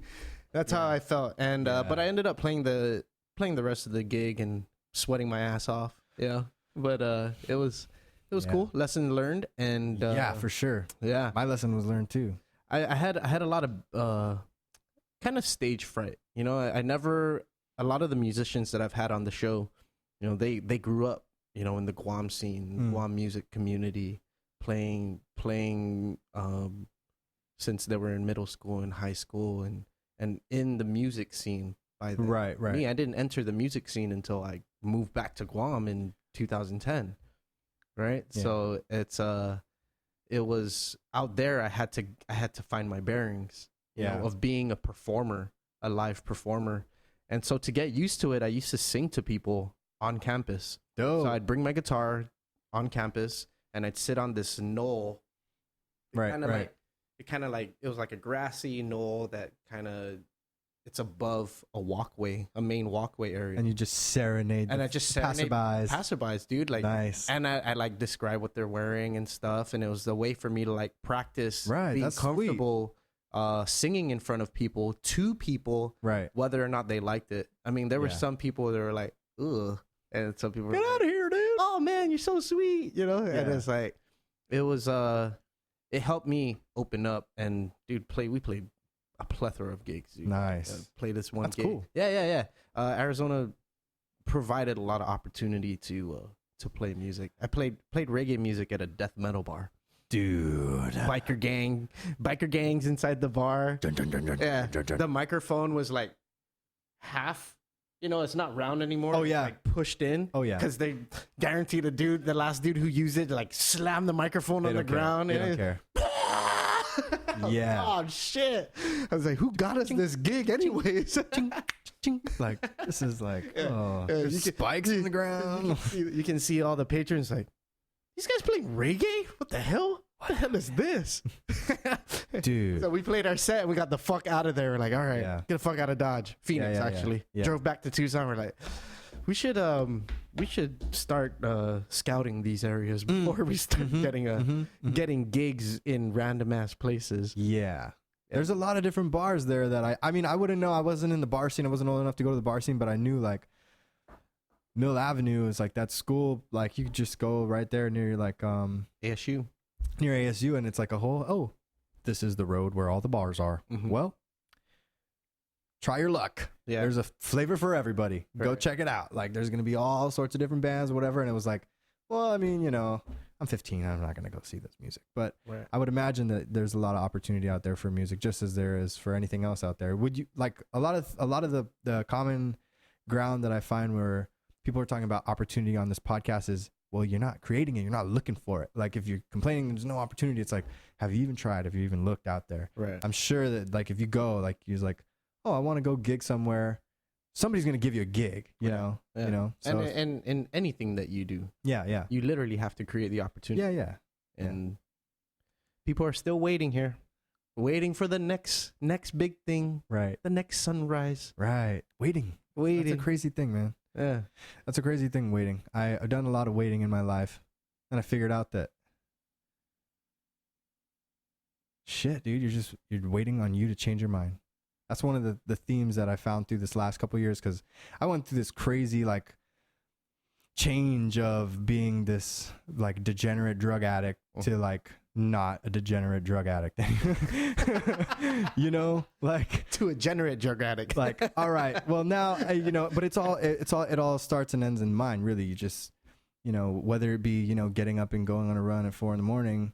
Right. I mean, having the discipline to like, you know, wash dishes when you don't want to wash dishes, or, you know, doing a podcast when, you know, you would rather, you know, like fall asleep, but this guest is like really, really great. You know, even though you had like a rough night last night, you're like, man, I've been waiting for this guest. I don't want to, you know, I mean. Yeah, this is you. Exactly, bro. You're describing yourself. Shit. What the hell? Get the fuck out of here. This guy. But, no, I mean, it starts in the mind. And I feel like a lot of the things that I would tell myself before would be like, you know, like, oh, when that comes, like, oh, everything will be solved when that day comes. Like, no, you got to fucking create that day. You know, you got to want to like change. You have to change your mind and create the opportunity for you to like succeed. Right. In whatever you're going to do. But, and I think the problem is we think that one thing we're going to do is going to be the life-changing thing. It's really a trickle effect. Yeah. You got to take the steps. Yeah. So it could be a factor of what's going to change your life. Right. I mean, we really don't know what and what's going to change our life and when it's going to happen. Yeah. I feel like there's this, when I look back on it now, I'm like, oh, dude, I needed to do all that dumb stuff. Yeah. Because it's in those moments where you're like, you know, I heard this one quote. It's like, if you're born perfect, all there is to go is down. You know, like if you're born perfect and great, like, okay. You know, there's just like, there's another thing, like, why are all these rappers so great, but they're coming out of the like worst, most impoverished places, like in the like worst, like gang violence and stuff. Like they want to get the fuck out of there. Right. You know, like, so they have to get super creative with what they got, with their mind and their words and their actions, and like be proactive about it and do it. Right. So one can find, and I wanted to talk about this too, because these are two things that I feel are like really, really affecting a lot of people on Guam every day. And like laziness. Oh no. Oh, okay. Sorry. I thought we were on the same page. Dude, are you reading my mind? Fuck. You reading my mind, mate. I thought it was that island fever of just being lazy all the time. Like we're chilling. That's something that, you know, comes with anywhere you are. You get comfortable to, you know, what's really going down. Yeah. Like I can speak on that. Like when I would like drop to a low in my life and I just fucking get comfortable there. Like, this is my life now. Fuck it. Like, fuck off, whatever, it's cool. And then I drop to another low and I'd be like, I've heard someone say that. Comfortable here, you know? Yeah. Get comfortable here. It's cool. Yeah. It's no big deal, because this is what it is, you know? But that mindset, you just keep getting trapped in it. Yeah. But what I was going to say is, it's two real things that like not a lot of people talk about. I know Big Tone, like, congratulations, first of all, dude, world record holder for Guam. Yeah. Fuck yeah, dude. Jeez. Killer. Dude. Blood vessels popping out of your face, bro. Like, that was a bench press, right? Dude, bro, yeah. 489 or something like that. Can you check down that, man? We're going to get them stats from Matt right now real quick. Alrighty. But dude, no, for real, super killer. Anthony Salas. I think it was like 468 or something like that. Yeah. 469. Something. Not so sure. But the dude, God, he's so strong. He's so strong. He's so strong. He's so fucking strong. He is Guam's strongest. But he talked about his you know, he had drug addiction. Yeah. And overcoming it, and to be where he's at now, it's like a perfect example of like, dude, change your mind. Mindset. Right. Just change your mind. And that's one thing that when I was listening to his podcast, I'm like, no shit. You know, we have mutual friends from the boys up at Opaque. Okay. But I mean, they're not in any place to be like, oh yeah, dude, he had this fucking passion in his life, whatever. You know, I mean, they it's like not something that comes up, and we don't really talk about each other's like baggage and shit, you know. Right. But like, I used to be a drug addict. Yeah, but I feel like it's something that like I want to bring out and be like comfortable. I'm comfortable with talking about the sexual abuse that I've gone through in my life and the drug addiction that I've propelled myself into before, because it's a topic that a lot of people, it's like taboo. Like, okay, we know what's happening. Right. We know a lot of people are in problems and they're doing drugs on Guam. We don't really like to, you know, get into the details. Right. We know a lot of sexual abuse goes on here, and some people, they're not okay with coming out and saying like, you know, shit happened before in my past, but it controlled a lot of my life. Like it really did. But when I look back on it now, it's like, fuck, like there's a lot of perspectives that I have on it where it allowed me to become like the healer that I am today, where it's like, okay, you know, you go through all this shit, but you like, I don't believe that everything happens for a reason. I know that everything happens for a reason. Well, like well, you can bring perspective to someone who's maybe feels cornered because of it. Right. Because you can relate. Right. Because that's one of the things that I realized. I'm like, dude, if I go through all these terrible things in my life and I don't help anybody get through the same thing I went through, like, that's a de-evolution of my spirit. Like, that's just like, what the fuck am I even doing? Right. You know, if I'm going to go through you might as well be on Instagram posting your best life. Dude, because that's all I'm going through, man. Just my best life every day. I'm just going through my best, the best of the best. I'm having a ball, you know? But it's on the contrary, people don't want to talk about it. They don't want to talk about the nitty gritty of like oh yeah, how easy it is to get prescription pills, how easy it is to be a fucking degenerate asshole to yourself, you know, like staying up for 5 days smoking crystal meth, being a terrible person to yourself. Like nobody wants to talk about that. Right. But I'll talk about that because there's people out there that probably listen to this podcast who've gone through some terrible shit and they're like, man, who they don't want to be the person that, like, not a lot of people are going to come out and say, I love you, I'm going to help you, you're in a bad spot, I'll give you advice, you know? Yeah. I just, it came to a point where I got tired of being tired of like lying to myself, you know? I think it was just really lying to yourself, lying to in the sense that, like, you didn't love yourself. No, lying to myself, like, you know, getting comfortable with lows and then getting comfortable with the low, like, and then get lower and get comfortable with that. Yeah, this is my life, like, whatever. Okay. I got tired of it, you know, and it was like it was just like oh shit, what am I doing?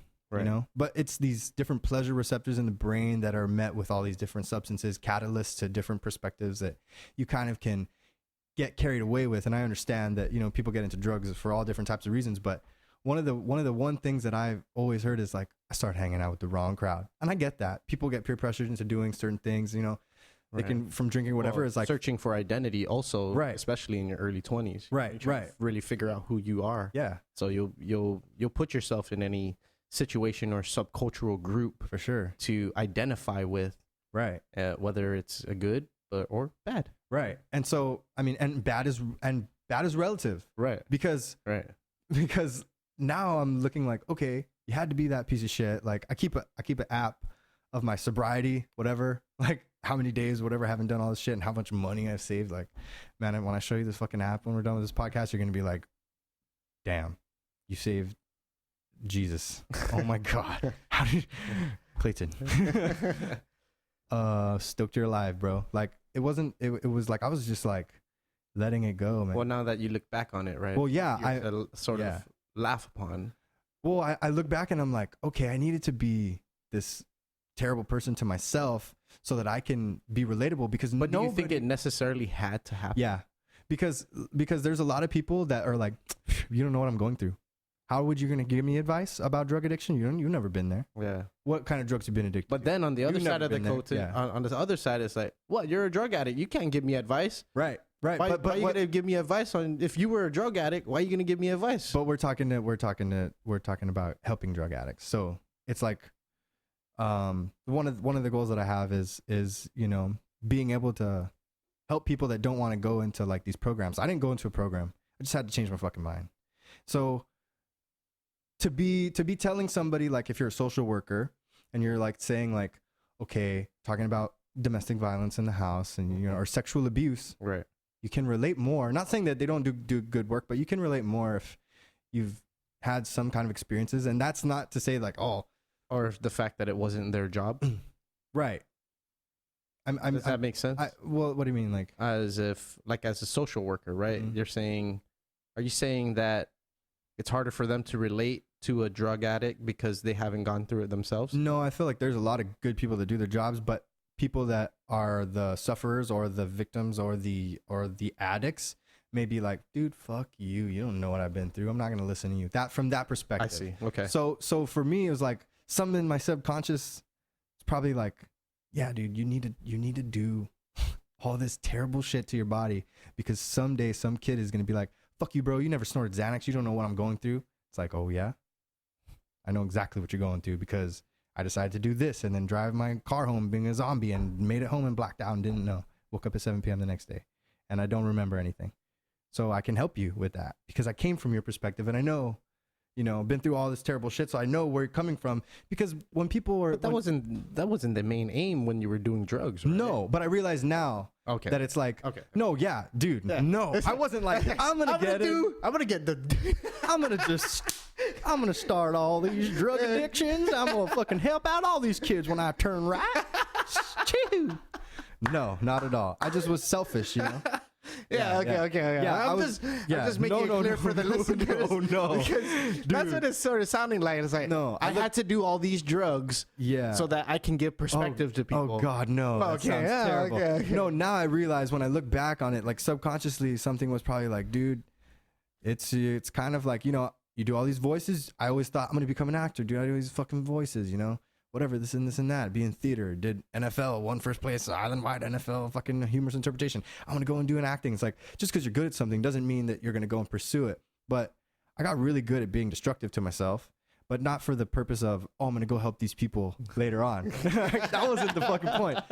You know, after spending like, you know, for sure. too much, you know, like, I don't know, ungodly amounts of money. I just want to unconfuse the listeners. Right. If that's what it sounds like, the reason why you're doing right. What you get into drug addictions. Right. No. I was just, I mean, curiosity.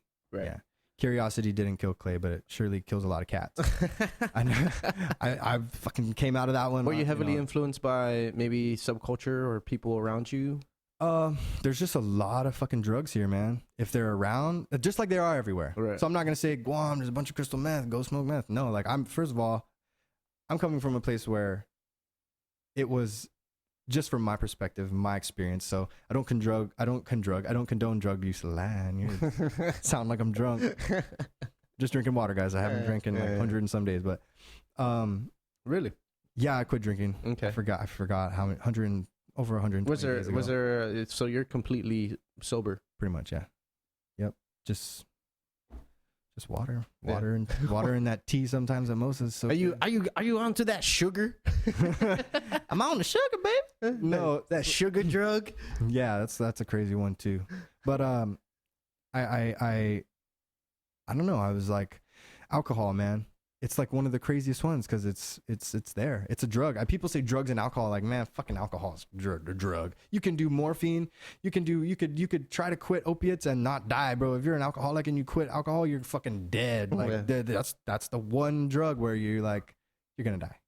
If you're super dependent on it, you can't just stop. You got to wean off. You know, people can do opiates. Like, it was a weird thing when I experienced opiates because I tried having like this, you know, it's called like roxycodone or whatever, this one pill, and I was like, oh, it felt good, whatever, and I fucking woke up the next day and I was like, oh, let me try to get one. I tried to get another one and it didn't do anything. I'm like, you gotta double your dose the next day? Fuck, they got you. Like, this painkillers are fucking real. Like, you feel great and then the next day it doesn't work because you need double the dose. Like, fuck, they're making money. You're buying it on the street and you're spending all your money. Like, I didn't go that far into that one because I'm like, it's not gonna work. Jesus, never mind. I'm not gonna spend my money another way, you know. But as far as like the one that's more prevalent here that people have a really big problem where they're breaking into houses, they're stealing, they're fucking robbing, you know, they're spending all their money at the game rooms, is crystal meth. It's really bad. There's a lot of crystal meth here, like an ungodly amount, just like there is everywhere else in the world. I think it's coming from Asia too. Mm-hmm. There's a lot. And so when I got into like that, it was curious. I was just like, man, everybody fucking, you know, there's so many people. It's like, what is that? What's the appeal to that? So when I tried it, I was like, that's bullshit, you know? Yeah. What the fuck is that? It's like, made me like, oh God, didn't even do anything. But then it was like, well, maybe that just wasn't the good, you know? Then a month later, I tried. Maybe I got to take more. Yeah. And then a month later I tried and it was like a month and then 2 weeks and then a week. And then it was like a half a week. And then it was like every other day for 8 months or every day, you know? And on opiates. Like, no, on crystal. On crystal. Yeah. And it was like, dude, what the fuck am I doing? But that's not what you think. Right. When you're trying to get the next hit. Yeah. Yeah. You're just like, you feel great, whatever, cool. And then it comes to a point where you can't get high anymore, but you're just up. You're just awake. Fuck, you know, doing stupid shit. So is there a point where you come down at all? Well, yeah, after a crystal meth binge, you crash. Mm-hmm. Typically, if you run out of supplies or you run out of money, you will crash and sleep, and then, you know, you'll eat. But for the most part, you're up the whole time. I mean, it's not something that you would really track when you're going through it. You know, you're not like, okay, this day I'm up here, whatever. It's more like, fuck, okay, one day, you know, I get this much and then, oh, that doesn't wear off. So maybe the next day, and then you find yourself broke and you're like, it's either, okay, the down's going to come and then wait until you get paid or start selling shit. So I was selling my shit. I was fucking like. So you're trying to get enough money to. You would just do anything for that shit. To get enough money to, before the down comes around, to get your next hit. Well, I mean, you would just really try to sustain the high, and then after a couple of days, you realize you're going to need a dumb amount of crystal meth to stay high. So then you go to sleep, and then you know, it's not a social drug. You hide from your parents, you know, you don't share it. Like, you know, it's fucking expensive. Like, you're not going to go and share it with people like other people do other drugs, you know? So it's like, it's not like a joint. No, right? You're very like closed off from the world. You know, you start doing all sorts of, you develop these weird habits, and you start seeing yourself surrounded by fucking aggravated, mean people in houses, putting yourself in positions where you're like, shit can go wrong, but I just want that hit. Yeah. Fuck. You know, like, I'm at this house right now and fuck, this house could be going down, but like I was at a house one time, and just because I wanted to smoke, and I was going to smoke for free, and fucking someone like thought shit was getting shifty, and they just shot a gun off right behind me, like at their own wall in their house. And I was like, and he's like, dude, I'm sorry. Just fucking see some shit going down. Like, they're like rolling weed, and it was like, you know, whose weed's that? Like, dude, like, guy's just fucking going crazy. Like, he's like, all in his brain. Like, how long have you been awake, bro? Like, dude, get out of your brain. Like, why are you shooting guns off in your house? Like, well, that you put yourself like you can be a victim of somebody else's circumstance instantly because it's the drug, but it's your choice to get that drug because you don't want to come down. You know, you're like, oh, I don't want to come down. So I'm going to try to get the next hit. So you'll be selling your hats. You'll be selling your fucking shirts. You'll be fucking collecting coins so you can get a 40 ounce at the gas station. So you can be drinking, chain smoking cigarettes. And so you can be like, you know, playing video games, just like comfortable in that low. You've sunk that low vibration. Be comfortable in that. I know a lot of people, you know, are like, why would you do that? It's like, well, you just wouldn't understand if you didn't get in throes of that stupid drug. It's you know? it's not like you're actively. Oh, how do I explain? Like, I can't explain it because I've never been through it. Right, but I'm just trying to understand what the thought process would be. It's not an actual choice, right? Because your mind is onto one thing. Yes and no. Just help me. Yeah, it is. A lot of people say addiction is a disease, but it is a choice. Because that's the one thing that you're free to have in life is a choice, right? So you can choose to let your emotions and the way your body feels. Like, dude, on Joe Rogan's podcast, one of the first things that he says when he's talking about this, I don't know what podcast it was, but crystal meth, he's like, one of the first side effects that people say is your good judgment goes right out the window. Yeah. Your good judgment goes right out the window. It doesn't seem like that feasible of like you can grasp that kind of like idea, but as soon as you smoke that, you're like, fuck, I want some more of that. Yeah. And then you'll do whatever to get some more of that. It's very simple, but it's a choice that you're like, because you don't, there's a down, you experience that, and then you have suicidal thoughts, whatever, you feel depressed because the dopamine and serotonin levels are lacking. But it's a choice. You that's when people, they stay awake, and worse it gets. The like more days you stay. I mean, the fucking longest I stayed was like 5 days. It's just terrible. Do you eat at all? No, you can't. You don't want to drink water, but you'll drink sugary drinks. Like, you'll down fucking black teas, like, no problem. You drink beer, like, you could just drink forever. It's stupid. You drink water, your stomach doesn't want it. But you'll just pound alcohol. You'll just pound sugar. Like, dude, like tall black teas, you just bomb through those. Yeah. You could chain smoke. You just want to keep smoking. You smoke packs and packs and packs of cigarettes, dude. Not in like one day, that'd be crazy, but you just, it's the gnarliest thing, dude. And it's crazy. There's so much in here. And like, I feel like there's not a lot of people that they're like, dude, I know a lot of people are like, I want to get help, but if I go, they'll fucking call the cops on me and I'll get arrested. You want to go get help, but you think that going to like rehab is going to get you arrested. Like, there's all these, it plays tricks on your mind, dude. It's crazy. Yeah. Like you said, good judgment goes right out. And I guess that's where I was like headed to. I mean, I guess alluding to with the lack of choice is that with making a good choice requires good judgment, right? So you're not exactly making a choice. You're making that instinctual choice of wanting more, right? Constantly. Yeah. So you're gonna do whatever it takes to get to that next one, right? Stimulant, right? Yeah, you're just stimulated. Boom! I want to feel that. And it was like, if it went from there to, and I quit that, and then like, the other white powdery stuff was there, and it's like, this is a more social thing. How did you get yourself off of it? That one, I just decided, I was like, it's enough. I probably spent like 10 grand on it, and like probably more than that in 8 months. It just fucking ridiculous. Damn. Ridiculous amounts of money. And you don't even know. It's not like it's 10 grand at one time. No. Shit, if you had $10,000 to spend, you could, you know, you could probably, you know, you'd like, if you knew anybody, you know, I'm not saying that I knew, but it was just like small. That's how those people make their money, because they just sell you a little bit at a time, and then you get addicted. You know, you never save up enough money to get more than enough, but if you ever did, fuck, it's gone. Like, you'd just be like, all right, get a couple friends together, you know, degenerate fucking losers, and, you know, you'd go. And I say degenerate loser because I was one, you know, not like for any of the people out there who might be, you know, dealing with crystal meth. Yeah, like, you're not a loser. I love you. The universe loves you. The universe has your back, but you just have to want to have your own back, you know? Right. It's kind of one of those things where you have to go through it to realize, shit. Well, you have to make the choice. Yeah. Right. Yeah. And so when it really came down to it, I was like clean for like a couple months. And then I told my dad, I was like, hey, I've been smoking crystal meth. And he's like, what? You've been smoking crystal meth? You fucking stupid.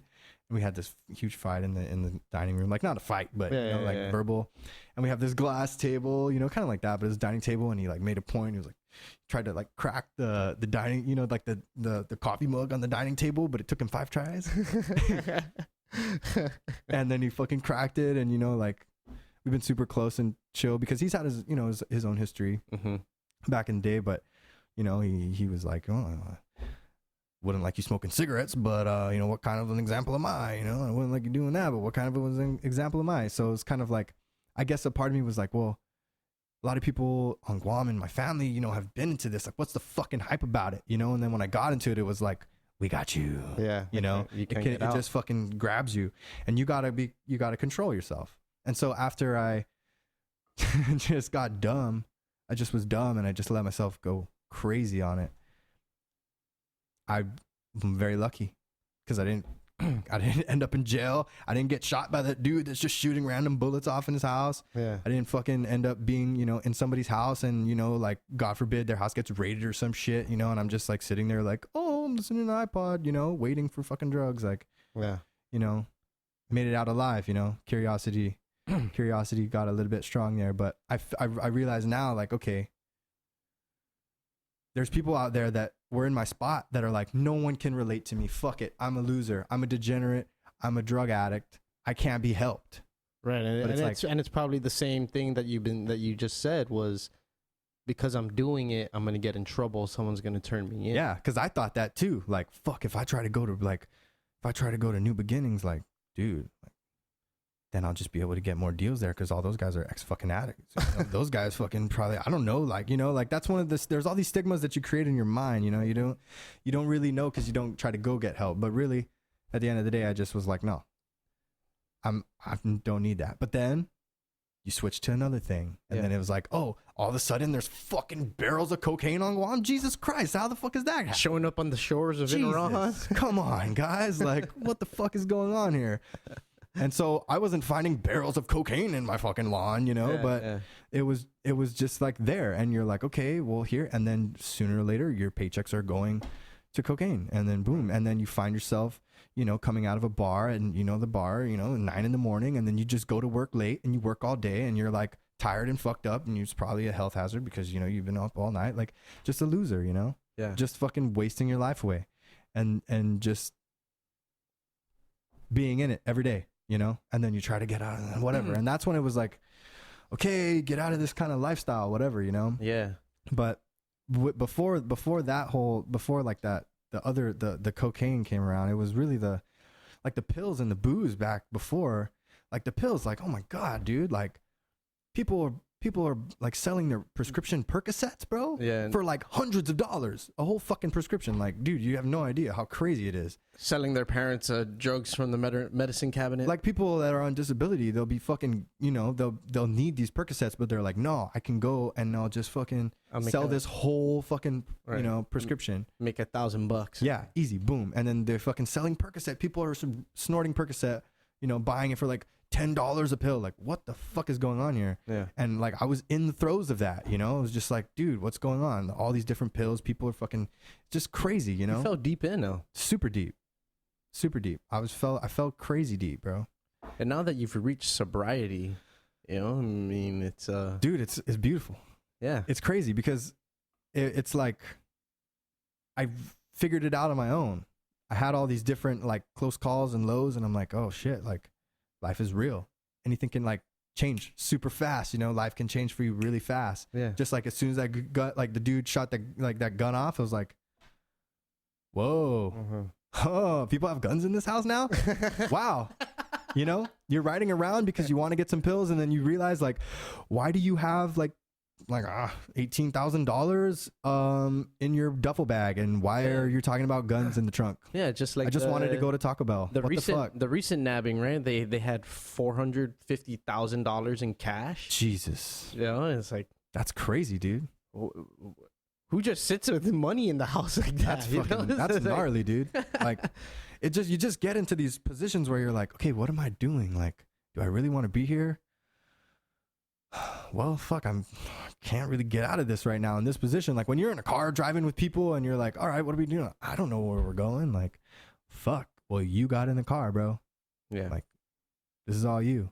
So I know there's a lot of people out there that are like, what do I do if I'm consistently putting myself in these stupid positions, these dumb places where it's like, oh, I'm like, tooting these fucking, crushing up these prescription pills in a cocktail and railing them, like going to fucking watch Star Wars like last year when I was like, went to Star Wars and I like popped a Xanax bar and I fucking went and bought a beer at Foodies at GPO. And then I fell asleep during the movie, I missed the whole fucking movie.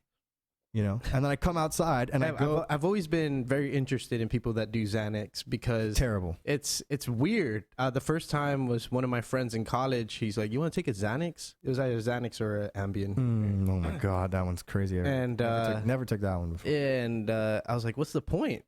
He goes, "You just force yourself to stay awake, and that's the high, dude." God. Yeah, that's what it is. That's what it is. You sit there, you take it, and he's like sitting there like this, like yeah.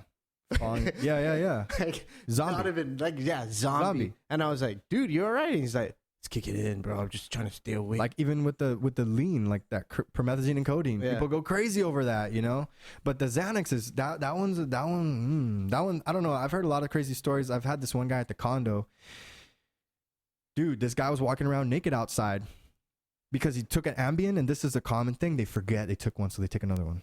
Fucking crazy. They forget they take one, so they pop another one. This dude walked around naked outside in the parking lot, just buck naked, no shirt, nothing. Yeah, and apparently people don't realize that they're doing these things. No, they'll drive to the grocery store and then they'll like commit murders, and they'll fucking do like people have done this. Roseanne Barr just recently, right? With her on Twitter, and she like posted some shit. She didn't. She didn't even fucking recall. Yep, Ambien. Yeah, and Xanax is the same way. You like. You just, what happened? I don't know. Did you drive home? Did I drive home? Go outside? Fuck, the car's there. Yeah. What happened? Did we get pulled over? Yeah, we did get pulled over. How did we do it? We talked him out of it. How the fuck did that happen? You go in the car and there's like, there's a bunch of pills scattered on the ground. How the fuck did we not get arrested? Right. Well, we got lucky. Wow.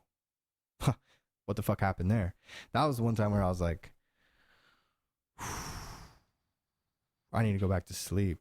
Like, I need to reevaluate some shit here, because I was like, dude, we got pulled over and I'm not in jail. Like, whoa, like I had one DUI before, and I've told everybody like, no, I wasn't really that drunk, and I ran off the road. I was fucking drunk, guys. I was drunk. Saving face. I was drunk, man.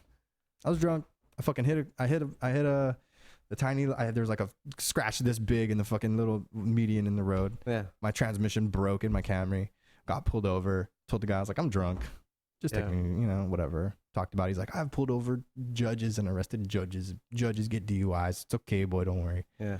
So I went to, Ganya, weekend warrior, sat in there and, didn't ever go back. Cause I was like, fuck, but I almost did. I didn't learn my lesson, So I had all these different things where I was like, okay, you're not going to get so lucky all the time. You have to snap out of it quick. Well, it took a while, and it took different substances for me to realize, wow, you're still being stupid, and the last substance was the alcohol, because I really I had this spiritual awakening last year, and that was the one thing where I was like, oh, okay, cool. I have this, the cigarettes went away. Yeah.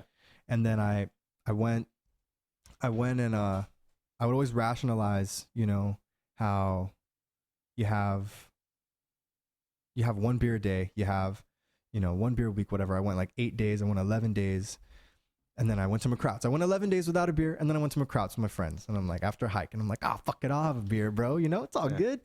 And then I had a beer, and it was okay. I don't think there's anything wrong with beer, but for me, my sensibilities, my heightened sensibilities of, this spiritual life that I'm walking now, they're dulled when I drink alcohol. And I would rationalize like, okay, I'll have a beer a day or a beer a week. It's all good, no problem. Asahi. I'm still probably gonna get an Asahi can of Pacific Blue tattooed on me, bro. That's my fucking beer, but I just don't drink it anymore. That's my beer. I'm a skateboarder who's gonna get one right on my ribs, bro. Fuck it, like, it doesn't matter. It's all good.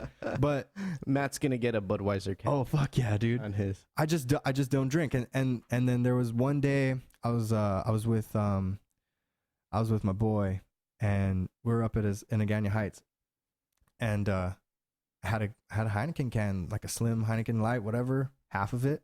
I was like, oh, it was like maybe 15, 16 days that I hadn't had a beer. Then I had half of a beer and I couldn't drink it. Yeah. And I was like, whoa, they're drinking wine. Maybe wine will do. Maybe wine will be good, Yeah. So I had a fucking nice little glass of wine there, and my head just started throbbing, bro, pounding. And I'm like, my soul was kind of just like, you get it yet, bro? Like, you done? I think you're gonna learn that you're gonna keep coming back around to this, and it's okay. Yeah. But you're not growing. It's inhibiting your. It's like it's putting a stint on your spiritual growth. For me. No, I agree with you. We don't realize that it's an addiction when we're doing it. Right. Especially alcohol. It's legal. Everyone does it. But the abuse of it is extremely easy. Super. And I went drinking with my friends last night, and it's like, dude, yeah. we've all been there when we're just like, we probably drank, think about it. How many hundreds of gallons of alcohol you probably drank in your life? Oh my God. Crazy, right? I was just thinking about that today. I'm like, dude. I think Matt's at like 600. Fuck. We like, and that's something we pride ourselves on, like when my cousin Nate Respicio came back from, for like this family reunion here, and I just met his other side of his family, the Sangil. The Sangils were having their family reunion here, and he's like, "Hey, uncle, I wanted to introduce to my cousin from my side. This is Clayton, whatever." And he's like, "Oh, you're cool, but I got one question for you. Can you hang?" And then Nate's like, "Oh, well, he recently, quit drinking. He's like doing other things with his life now." And he's like, "Oh, that's okay too. But that's the one thing. Like, there's always beer, there's always alcohol. It's a social thing, and I get it. I understand, but it was something that was like." I got really fucking, people are like, dude, quit drinking beer. I'm like, dude, I got really good at that. I got too good at drinking. I think I retired. I graduated, and I think I'm on the other level now of just like, fuck, not that everybody that drinks alcohol feels shitty, but I got to the point where I was like, hangover, 5 p.m., no hangover, time to drink. Yeah. Then hangover, work all day, fuck, I feel good, clock out, time to drink, happy hour, fuck yeah, slippery fish, $4 on draft. Are you serious? Serious? You're gonna give me the fucking mocha porter for $4 on draft for 3 hours? Done. 6 beers, plastered. Jesus. Fucking A, bro. Spent $24, however much money. Like, I'm ready to go. And then I just have the worst hangover ever the next day. Like, okay, do it all over again. It was like the cycle. Right. But it was, I got so used to it. Yeah. And so when I finally, stopped drinking, then I felt like, oh, that's how it feels to be sober. Like, wow, okay, shit. Like, not have smell the roses. Fuck, Yeah, toxins running through your body, right? For me, when I was trying to quit cigarettes, oh, dude, it's one of the hardest things that I had to quit, because even when I was smoking, I was like, nah, easy to quit, rationalize. Yeah. But it's like, oh, okay, just one today, And it wasn't until one day I was smoking outside, so I'm going on 3 years in May. Beautiful. Yeah, so 2.5 years. Congratulations, bro. Thanks. Yeah, good on you. I've never felt better. Fuck yeah. Right. So right now I'm in process of trying to cut the alcohol out of my life. Right. So, and it's just as hard. And for me, smoking cigarettes has always been a social aspect. Right. It's like, this is what I do at the bar. Go outside. Conversation starter. borrow lighter, you know, borrow cigarette, have a cigarette. Right. You want a cigarette, Yep. you know? Yep. And I probably heard you at the bar one night. Hey, bro, you want a cigarette? Like, you know, probably that venue, definitely probably before, like, when both of us smoked, you know, like for sure. Sitting outside for 5 cigarettes later, and it doesn't even phase. Nope. Right. And I told myself when I was 25, I would wean off, you know, I'd quit smoking cigarettes. I quit smoking cigarettes when I was 28. And I'm 31 right now, and I still haven't quit drinking alcohol. Right. You know, I've been trying to quit drinking alcohol. It's tough. I tried getting off of, because I love beer. Who doesn't love beer? Right? I love beer. Yeah. So I was like, you know what? I'll go to wine. Mm-hmm. You know, like it makes a difference. You know? Ended up spending all my money on wine. Dude, you know? wine is tricky. You're like half a bottle. Like this wine should last me like a week. Nope. You're drinking a bottle of wine in a night. Yeah, by yourself. By yourself. That's what I'm like. This is all right. I'm feeling good. Yeah. That's just one bottle? Yeah. All I needed was 4 glasses. Yeah. You know? It's tricky, man. And it's become a part of culture. Super, man. Right? For real. To go down to the bar or go and hang out at a kickback. Yep. And who has the beer. Yeah. You know, and it's almost different kind of beers. They have, you know, right now there's craft beers, right? Yes, and now they have like beer shares where people are bringing their shipping beer here from all over the world. We had a couple guys, Johnny Arceo and Charles Rapadas, come on the podcast, and we had a mini beer, and that's super dope. I think that's super great, you know. And but when you're trying to, you know, reach a certain level of sobriety when it comes to alcohol, it's almost impossible, right? For it's ingrained in us. Yeah, it super is, you know. And still, my dad, he'll have a martini a night, you know. He'll be, you know, he's one of those guys where, you know, he's a smoker, 50-year smoker. He'll smoke like 2 or 3 cigarettes a day, but then he would wake up. Yeah, I would be waking up coughing in the middle of the night. You need to quit smoking cigarettes. And then when I quit, I'm like, dude, you know, you'd probably be better if you quit. He's like, don't fucking tell me to quit smoking. You know what's worse than somebody who smokes cigarettes? Somebody who quits smoking cigarettes and tries to get everybody to quit. I'm like, weren't you the one trying to tell me to quit? The fuck is that about, dude? Hypocritical. I don't know about that one, bro. You hypocrite. Pretty funny, but you know, he'll rationalize this thing, and I'm like, you know, he's whatever, he's set in his ways, he'll do whatever he's gonna do. But as far as the alcohol goes, I mean, I don't mind, man. People will be drinking next to me, whatever. It's like, I feel like there's this weird, okay, you know how people are like in recovery? Mm-hmm. I'm not in recovery. I'm recovered. Because the fucking way I'm up here is like, you can't pay me any amount of money to be like, bro, you want to hit this crystal meth? Like, dude, I'll be like, it's not about that. It's not about the money. It's like, you drink this beer for $1 million. Like, that's the fucking principle, dude. Yeah. The principle is, I understand my why I don't do it anymore. So I can't be tricked. I have fucking dreams where I light up cigarettes and I'm drinking cocktails, and I'll wake myself up because I'm an avid lucid dreamer. I'll be like, fuck kind of bad fucking and negative energies are in my dreams, bro, trying to get me to fucking smoke, you know. I had one where I was like riding down Marine Drive and like trying to hit a pipe, you know, like crystal meth, like woke myself up like, God, that's so dumb. What kind of fucking, did I sleep late? And it's like, yeah, wake up and then I'll try to go back to sleep, and that's when like I'll have really bad kind of fucking weird dreams of I didn't wake up on time, and then I'll snooze, and then I'll have some fucking nightmarish dreams or some sleep paralysis or something. Yeah, it's weird. But they try to get me in my dreams, and I'll wake up and like, it was just a dream. Fuck you. You know, can't trick me. But like the other night I was like chain smoking cigarettes in my dream. I was like, I've had a couple smoking dreams too. Yeah. Yeah. I thought I ruined my sobriety, my cigarette sobriety. For real, you feel like that? Yeah. I was like, oh my God, I ruined it. And then I wake up, I'm like, oh, thank God. Yeah.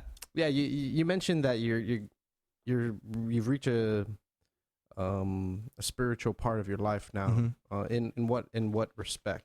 You know, is it more of a religious aspect, or is it more energy? You're more in tune with who you are, spirituality. Yeah, there's this point in my life where I just want to I don't want to forget about the small excerpt about sexual abuse. I'll speak after this. Okay. But lysergic acid. Yeah, LSD. Okay. Pretty comfortable with it, and had a few trips before. Mm-hmm. And then one time, October 10th last year, I had a little bit more than normal. I had 3 doses and I took a dab, and then I had an ego death, but I didn't let go. I just clung. I don't know if you're familiar with psychedelics and ego death. No. It's a very, very peculiar topic. I've messed around with psychedelics, right? But I've never reached that. So that pinnacle. This particular experience I had, it was like a breaking down of. It was like I already lived it. It was like It's like you don't have to believe, like they talk about, Terrence McKenna talks about, like, okay, I don't have to believe in God, because if you take 5.5 dried grams of mushrooms and sit in the darkness, you will meet God. Right. God is the source, source, creator, energy, he, she, it, all, Mm-hmm. The oneness, Yeah. That was what I experienced. I didn't, at first You feel in the presence, right? oh, dude, it was like you just are one. You're just in the one. And at first, this is how the trip went. Had the dab, I'm just chilling, whatever. And then I started hearing inward chanting, not from external audible. Right. It was just in here. And it was an Egyptian word I never heard before. It was Nichiru, Ntchru. But it was a singing, like, Nichderu.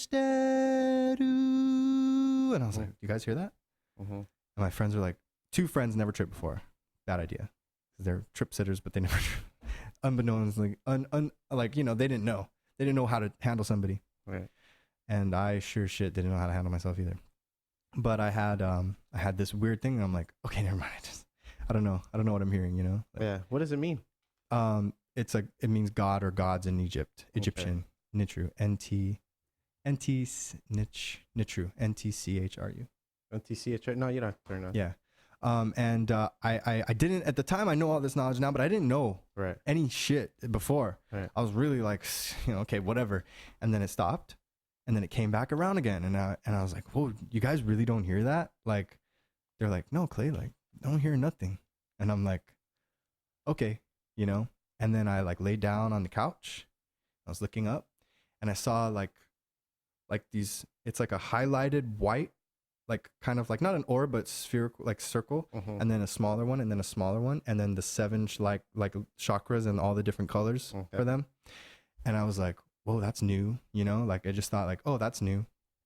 And then I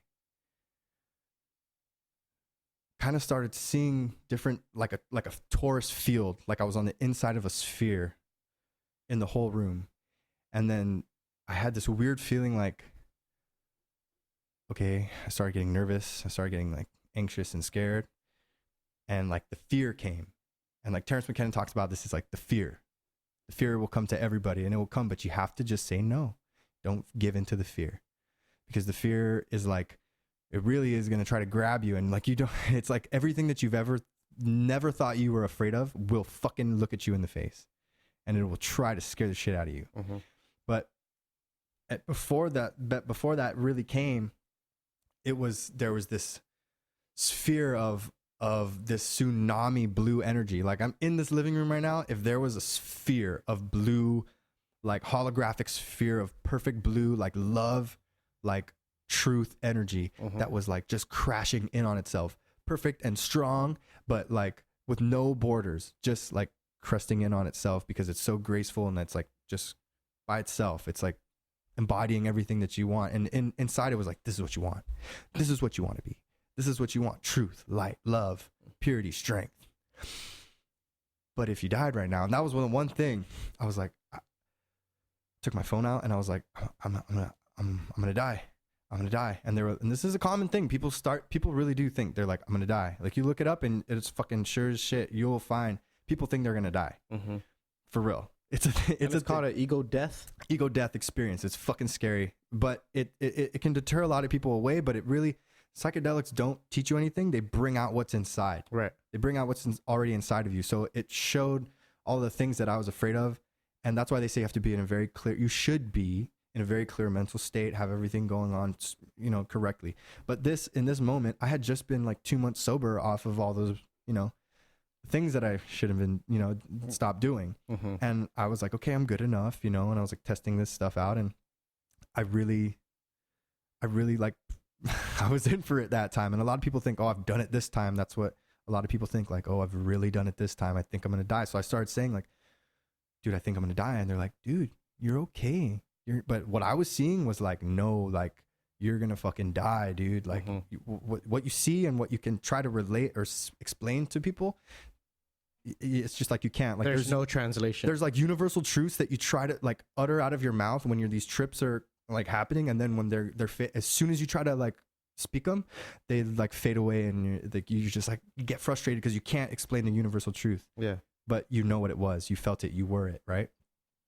I saw this thought was like, you're gonna die, like, and then I saw this beautiful blue, like pure, like God, love, consciousness, like strength, tidal wave, blue holographic like energy crashing in the living room, like imagine, like real as day.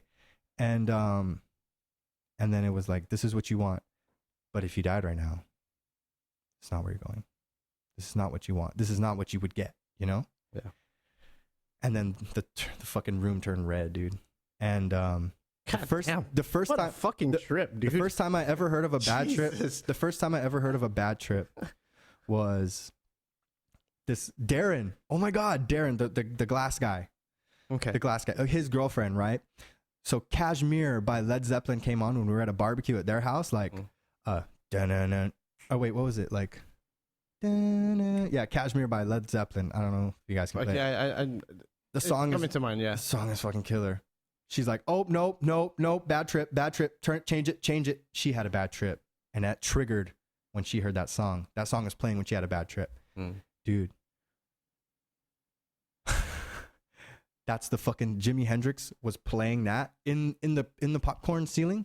Jimi Hendrix came out like, and like it was like, it's not like Jimi Hendrix like, what up, Clay? How's it going? It was like I saw the Jimi Hendrix playing left-handed, and he was playing he was playing fucking, you know, Kashmir, and then the face turned into like a demon, like devil face, and it just stared at me, and it was like, got you.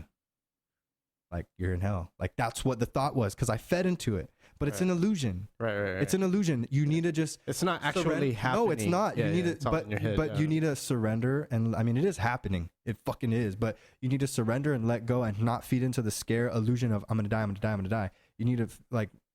If you were right in the brain and you had conscious people that were there, like trip sitting, you wouldn't feed into that illusion. They would help you. Because you would understand that. You would understand. Tripping. Yeah. You would understand that it's okay. You can think that, but that's not... It's okay. Don't feed into that. It's all right. If you just ignore it, it's okay. Don't worry. You're going to just let go. Just breathe. And then you would just go into the one. You would be into that one. Yeah. You would just be in it, the one consciousness. But I didn't. I clung to it because I thought, fuck, everything that I am, I'm afraid. I'm gonna, all these things that I was identifying myself as, I was afraid that I was going to let it go and I was going to die. I won't be able to see my family again. I literally thought I was going to die. I wasn't going to be able to see anybody again, all my friends and nothing like that. So it found that fear. I fucking looked into the eyes of fear, and it was like all the bad things that I were, the lies, the deceit, the fucking, the lust, the greed, all of these bad fucking characteristics, the ego just jumped out of me and looked at me and was like, are you fucking afraid, dude? And it just was like 4 hours. I had this Kundalini awakening. That's another thing I didn't know about. I didn't know about that. I sat down, like at one point, I switched around in the couch and I was looking at the fucking wall. And then my friends were like, what's going on, you know? I jumped back and I moved the coffee table. Like if I just moved this coffee table out of the way with my head, and I'm on the ground now. Now I'm looking up at the ground, like I'm looking up at the ceiling. And I'm just like seeing hell, and I'm seeing Jimi Hendrix playing Kashmir, and I'm just in it. I had you can't, like, it's like you can't move. It's your limbs, they just start fucking going crazy. You can't control them. Okay. In this Kundalini awakening thing, like I didn't know what it was, but it's they have this different. It's like this explanation of there's this at the base of the pituitary gland, there's this different fluid that's secreted. It goes down your spine, and then it comes up, and then it goes through the chakras, and it I guess it went to the first chakra that I had. Like, this is what I learned after from months, because I had no idea what the fuck was going on at the time. I was just flipping out. Yeah, it happened and you couldn't explain it. I was just on the ground rolling around with my like, I couldn't control my arms. My eyes were just like fucking, everything was going crazy. My whole world was being thrown upside down, and I thought I was at the gates of hell, dying. Yeah. And I wasn't trying to let go, but you just got to let go and realize that it's okay. Like, it's just one of these things where I didn't do my research and I took advantage of it, and I got cocky with you just think about psychedelics, and then they just slap you in the face. Hey, motherfucker, watch out. But it was all for the purpose of the greater good. Yeah. Because every time I've dabbled with psychedelics, I always come out of it feeling like everything doesn't really matter. And everything that really matters, that we make matter, doesn't really exactly matter. Right. It's only because we make it matter. Right. And it's a freaky thing. I mean, because you're not in that state of mind all the time. Right. We're in such a distracted world. Right. That it's almost like the world has purposely been created for us to be distracted, to shy away from realizing these things. Yeah. Right. Or being in the presence of, that's a good perspective of this train of thought. Yeah. And you know what I thought was interesting is when I tell people this, and they're like, "Oh, Clay, you look like you changed your life around. You quit doing all these bad drugs. You degenerate fucking piece of shit." Because that's what I call myself. So when I tell people, they're not calling me like, "You're a piece of shit." Like, you change your life around. They can't call you a piece of shit because you already call yourself a piece of shit. Right. They can call me that because I'm like, I don't care what anybody says or thinks about me. Whatever. Fuck it. It's like, if I worried about what people thought about me, I'd be miserable. Right. But how'd you do it? And when I tell them, like, okay, it was a lot of things, but the one thing was this experience that I had. They're like, "Oh, just another drug experience. Fucking discredit, throw it out the window." Yeah. But I've had these states of I've had these different states of higher, different heightened awareness and consciousness without drugs now. Weird, very weird, man. Just at random times. But that night, are you like in meditation? Do you feel like you meditate a lot? I mean, not a lot, but when I do. Oh, okay. Like when it's weird. Like, meditation is a kind of weird thing because people have a goal. They have like a start and end point for meditation, really. But maybe you're realizing that because you know how to be in that mental state, right? And so now your body understands how to be in that. It's been like thrown into like a barrel full of gunpowder, and someone threw a match in there, and it's like, but it knows the area and like the space, but it doesn't exactly know how to enter. You can't, like, that whole place, that whole right. That's why you use drugs. I mean, not you, but that's why people use drugs to enter those because states of mind, it's a portal. Right. It's a catalyst. Exactly. Yeah, exactly. So it's a portal to that area. But what really happened was it faded away, and then I started thinking, like, okay, this was a crazy one because it was red. The room was red, right? And I'm like, "Fuck, dude." And it was like, "Yep, you did it, man. You're not going to hell because you smoke cigarettes, But it showed me, it's like, you're not going to hell because, you smoke cigarettes. You're not going to hell because you drank alcohol. You're going to hell because you took acid. And it was like, it was in my mind. I just kept replaying that. It was in my mind. But then I thought myself out of it. I was like, wait.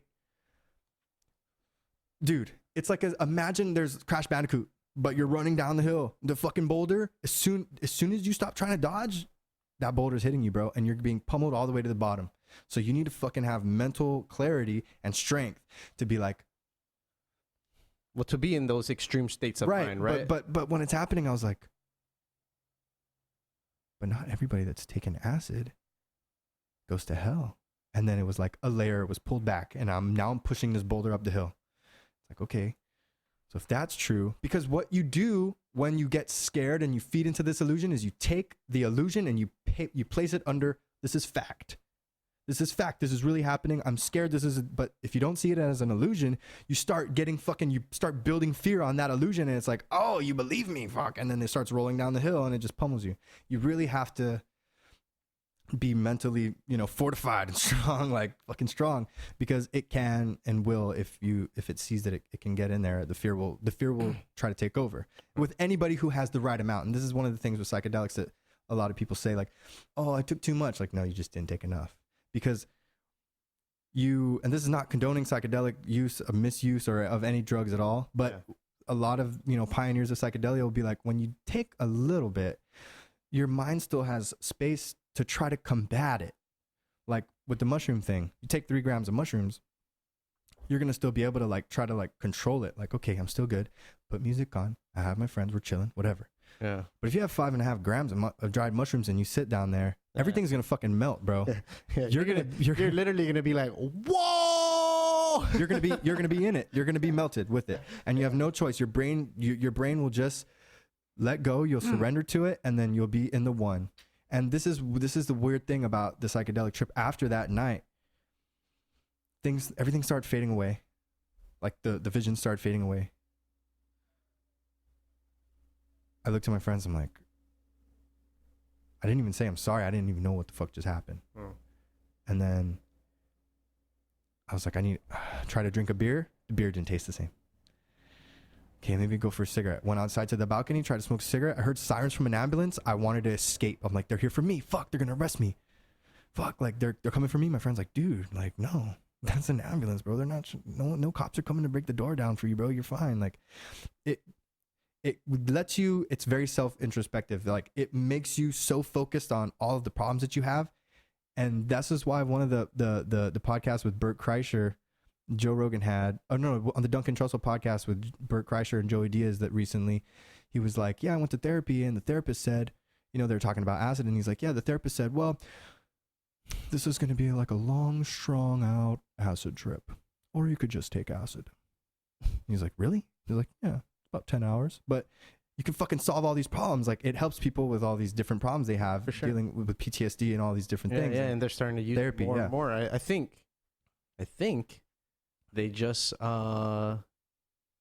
didn't the U.S. the Food and Drug Association just, God dang it. I think for MDMA they're doing stuff they with the DEA as well. Yeah, see something on them using acid for veterans. That'd be really great, because I know it does wonders, Yeah. And so he's like, Duncan's like, yeah, man, it works. Yeah, man, it works. I don't know if you listen to Duncan Trussell, but he's great. And they're talking. He's like, I thought it was too crazy. And he's like, no, you just haven't, like, everything has to melt. He's like, man, I was like on my knees with my hands in the sand, and it was like disintegrating into nothing. Like, I was disintegrating into nothing, man. It's great. And Bert's like, I don't want that, dude. I don't want that. And I thought it was funny that his therapist said that. He's like, well, you could pay for these months and years of therapy, or you could just take some acid and solve all your problems on your own. And kind of like, it opened up, like, if your brain is a house and you have doors, sometimes people don't like to open the doors, and sometimes they can't close those doors, but acid like opened all the doors, and then it let me see, like, this is all what's wrong with you, but all the selves that you were and the moments that you were before you did this trip, you still are followed by them. Yeah. Like, they still follow you around. It's not a linear, like, just this moment passes. Like, this podcast right now, it's going to cause a chain of reaction, like the butterfly effect, for all the different things that are said, and whatever, all these different things are going to like spin off different realities from it, Right. And so really it taught me, like, you're not the lust and the greed and the fucking pain and the trauma and all these things that I was identifying myself with. You're not the ego, and it killed all that off. And I was left with the shell of a man. I didn't know what I was. I drove home. I fucking woke up the next day. I didn't know who I was. I asked myself, I said, who the fuck am I? I walked around. I didn't even work. I walked around pretending to fucking work, but I was just like walking around at work, and I'm like, I don't know who I am. So I started researching, like, I started researching different things, just going back to what I said. It's like, nothing really matters. Yeah. Nothing. Yeah. And I think that's what it kind of breaks you down in that sense, that mental aspect. Is like, oh shit, I was worrying about this, and it doesn't matter. I was associating myself with all these things that I wasn't, and I was clinging to that shit hard. I was clinging to that ego. Is that something that you sort of subconsciously identified with? Oh, I mean, all of the things that got straightened out after that trip. Yeah, because I was in a place of coming off these crazy drug addictions, and then I was getting my shit together, but I still had all these problems that were looming around. But the acid was like, here's the shovel. We're fucking done. You need to change the sand in this sandbox. We need to rinse and repeat on this shit. Like you still have these problems, and I dug myself out of it, but my mind did, and I was just on the ground rolling around like a fucking child.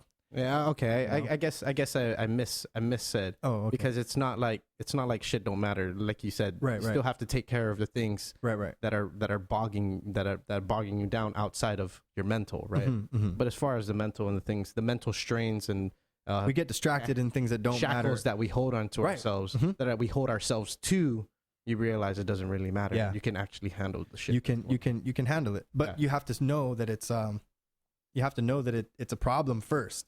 And you have to look at it from an unbiased perspective, and that's what it really does. It's like, you can't see how fucked up you are. Let me, you think you're so cool that you can handle this drug? Cool, great. I'm so glad. And that was always meant to happen, by the way. Right. It wasn't a mistake to do this, to have that trip. It was a hard lesson. And there's no such thing as bad trips, only hard lessons. Because you will make it out, and you will learn some shit.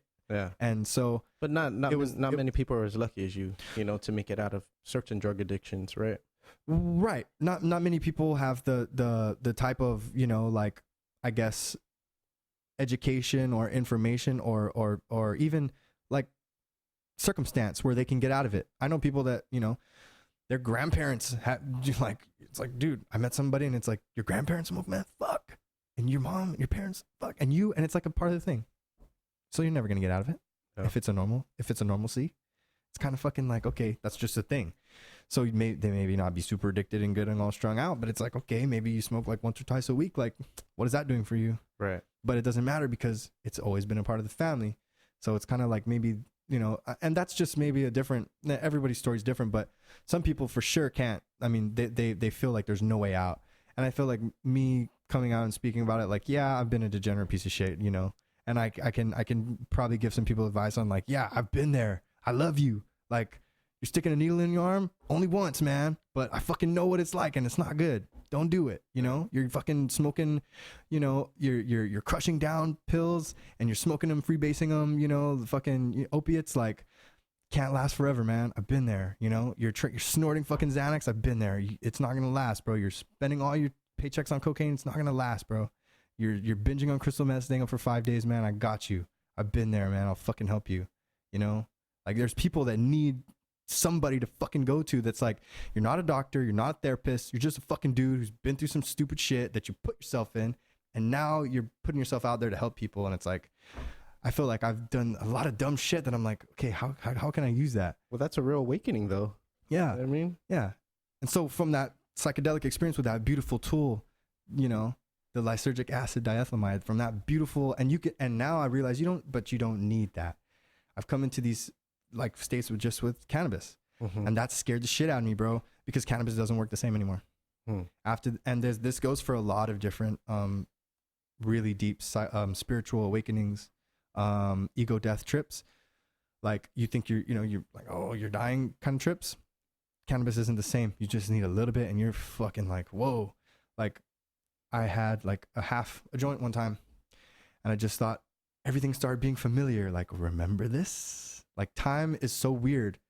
It's like time doesn't even exist. It goes out the window because you come straight back to that same thought of, are you gonna feed into that scary fear? And then I went home and I was like scared, whatever, and I just meditated my way out of it. And then I realized, like, I can use this tool, cannabis, and I have twice, 1/2 joint. And I meditated through it, and then I started exclaiming, and I was like, we are love, to all my cosmic brothers and sisters of, on all the realms, dimensions, and, all the universes, I share my love with you, whatever, all the beings and stuff. And I was just proclaiming out to the universe and anybody who could hear me while I'm sitting in my room on my bed, just sharing love. And I was like, we are one, to all the beings, to all the people, human beings on this earth, we are one. And I just felt like this.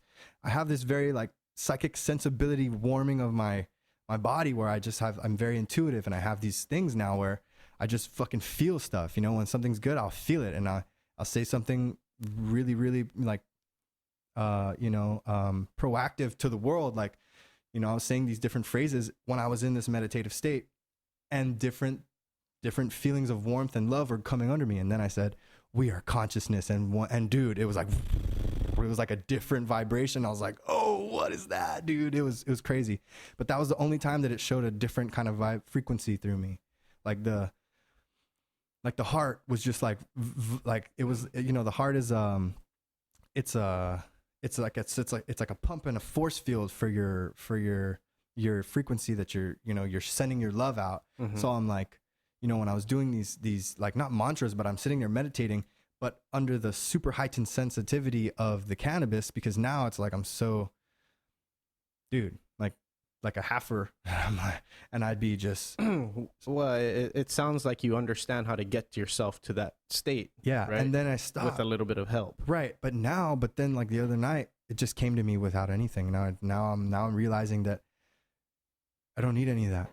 Now I'm realizing like, fuck, it'll come and go when it pleases now. Yeah. And then I just have to get into this thing where, okay, here it is. Like, it's happening now. Yeah. The state of the oneness, the all, the source, love, God, consciousness, energy. It'll just happen randomly, and I'll just have to go somewhere, and I'll just have to like piece it out and sit and just sit there in silence and be it, But we don't need cannabis. We don't need any alternate or external substance at all. We don't need any of that. I just realized, from to harness internal energy. Right. It can definitely be used as the catalyst for the portal to these different altered states of consciousness, and it's definitely easier when you've experienced these different altered states of consciousness to recognize the familiarity when it happens. Like, I don't know, I'm pretty sure it happens to people when they're not under the state of different substances, but for me, it's just started happening recently.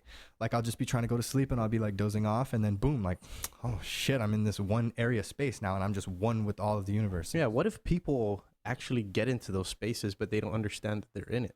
It can be scary. I've read some stories where people have had these and they trick themselves into maybe anxiety or paranoia. Oh, and then they flip out like I did. Yeah, they flip out like I did. Yeah. They have these inward chanting, the arm limb movements where they can't control it. They're rolling around on the ground. They're fucking people like they think they're in psychosis.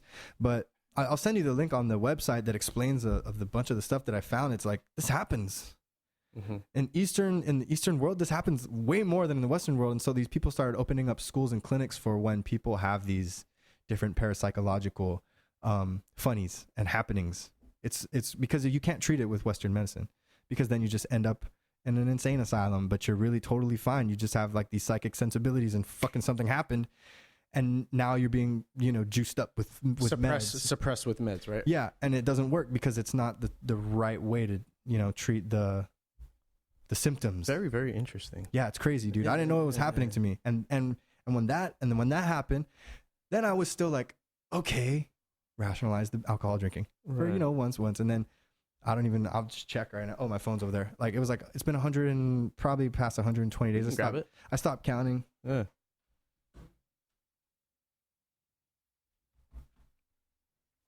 Yeah, so I stopped counting the days of alcohol drinking, but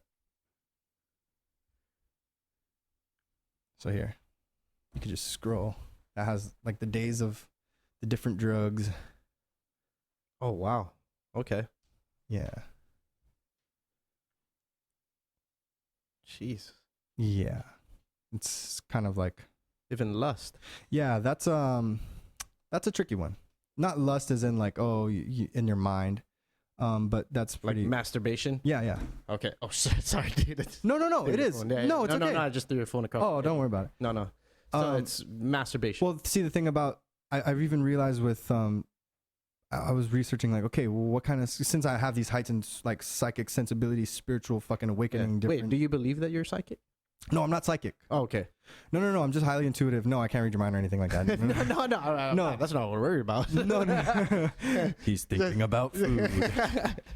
No, I'm not psychic, but I'm like at night I'll hear things I'm not supposed to hear. You're just self-aware. Super fucking extremely. These sensibilities of like clairvoyance, claircognizance, like not clairsentience, but like I'll hear radios.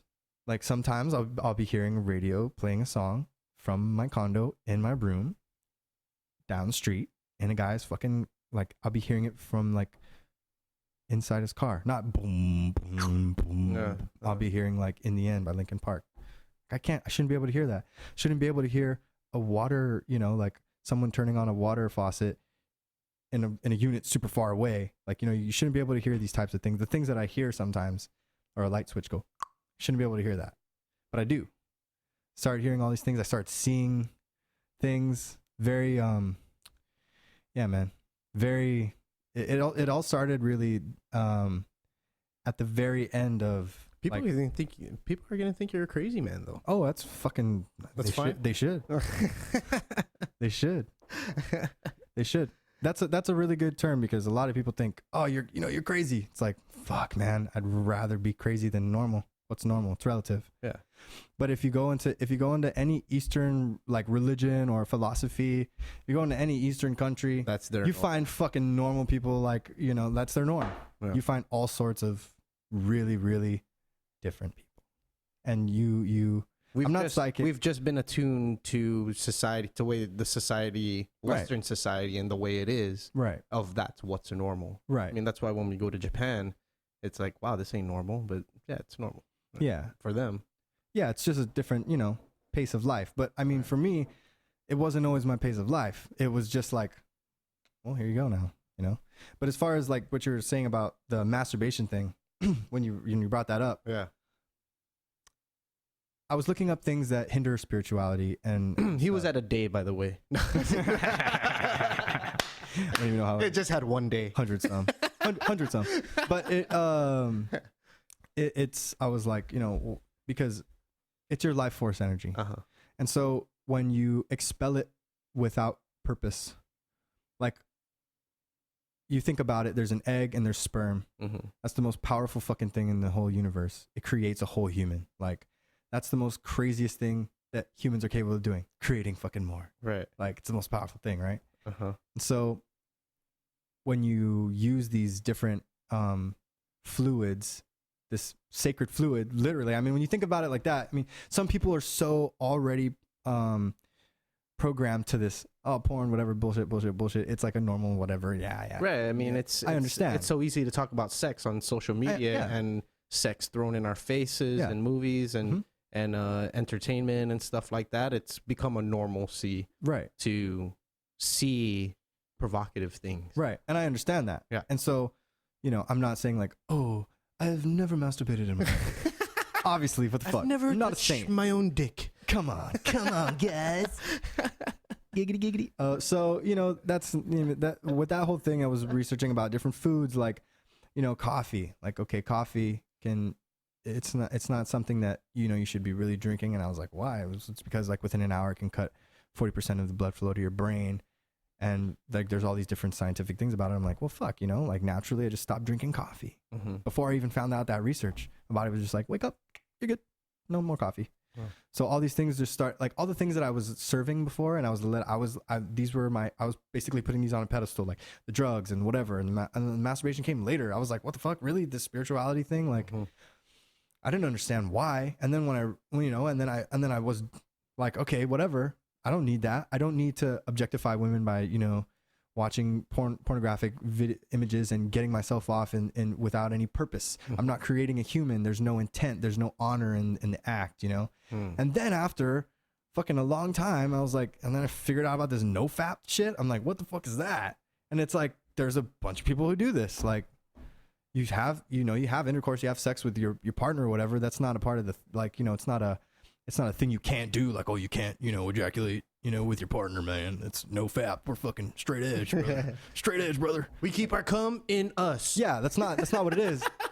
But it's just like for, it's like semen retention for spiritual development and growth. Yeah. And I was like, what? And then I started fucking looking up videos with, like, Sadhguru and all these different people. And I'm like, this is a thing. I just been doing it and I don't even know why. It's a thing. So I'm like, okay, all right, that's okay. I started seeing, like, all the things that I didn't know I was really serving. They just fell off. alcohol, all this crazy shit just fell away. And it was like, no, that's, stop serving that. You're a different person now. You just left that aside and now you do this. And I don't keep this like as a day, like wake up like, fuck, I need a beer, man. I need to smoke a cigarette. Like I just keep that as like a, how much money I save and how many days just to keep it. Like it's really, that's why I say I'm not in recovery, because I feel like after that experience that night, dude, there's no fucking way I'm going to go back. There's like, it's like switch, you're done. Yeah. All right, we're good. Wash your hands now. You're fine. You know, right. It's all good. Yeah. But you don't have to worry about it lingering. No. I mean, in those dreams, your mental mind state has caused you to accept everything that you've done, and also accept that it's time to move forward. Yeah, and through the experience, like you went through this experience, but you needed to go through that. And now I realize when I look back, I'm like, oh, it had to happen exactly that way. Yeah, because I wouldn't be where I'm at now to do the things that I'm, going to do in the future. And so it's just like this weird, like, okay, I see you. Like universe is like winking at you, like, sorry, but you had to go through that shit. Now you can help people that are going through that shit too. Not that I'm gonna fucking make a Facebook. You're gonna be Tony Robbins. No, around with people. Yeah. No. My name's Clay, and we're gonna change lives. Yeah. That's the wrong approach. I feel a lot of people are turn around.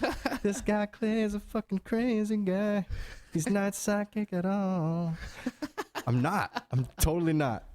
You're just experienced. I've just had some crazy shit happen in my life, and as well, I feel like just to briefly go on to that. I know we're running a little bit late, but to briefly go on. How long have we been going for? 2 hours and 25. Holy schmoly! To briefly talk about the sexual abuse thing. Okay. This is one thing that like drugs. People will find out. Your parents will find out about the drugs. They'll scold you. You fucking whatever. People find out about drugs. Your friends start asking questions like, "You're looking pretty skinny, bro. What's going down, man? I know you ain't running at the gym. Fucking, come on. Why are you wearing shades? Why are you wearing shades, bro? Yeah. Take your shades off. It's 7 p.m. Yeah. You're at a function that you need to be at because you haven't been to any of the functions before. But why you got shades on? Because you have bags in your eyes because you haven't been sleeping.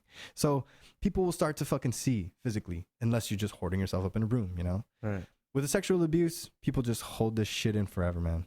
And so when I was 7 and 8 years old, I was repeatedly like sexually abused by this guy.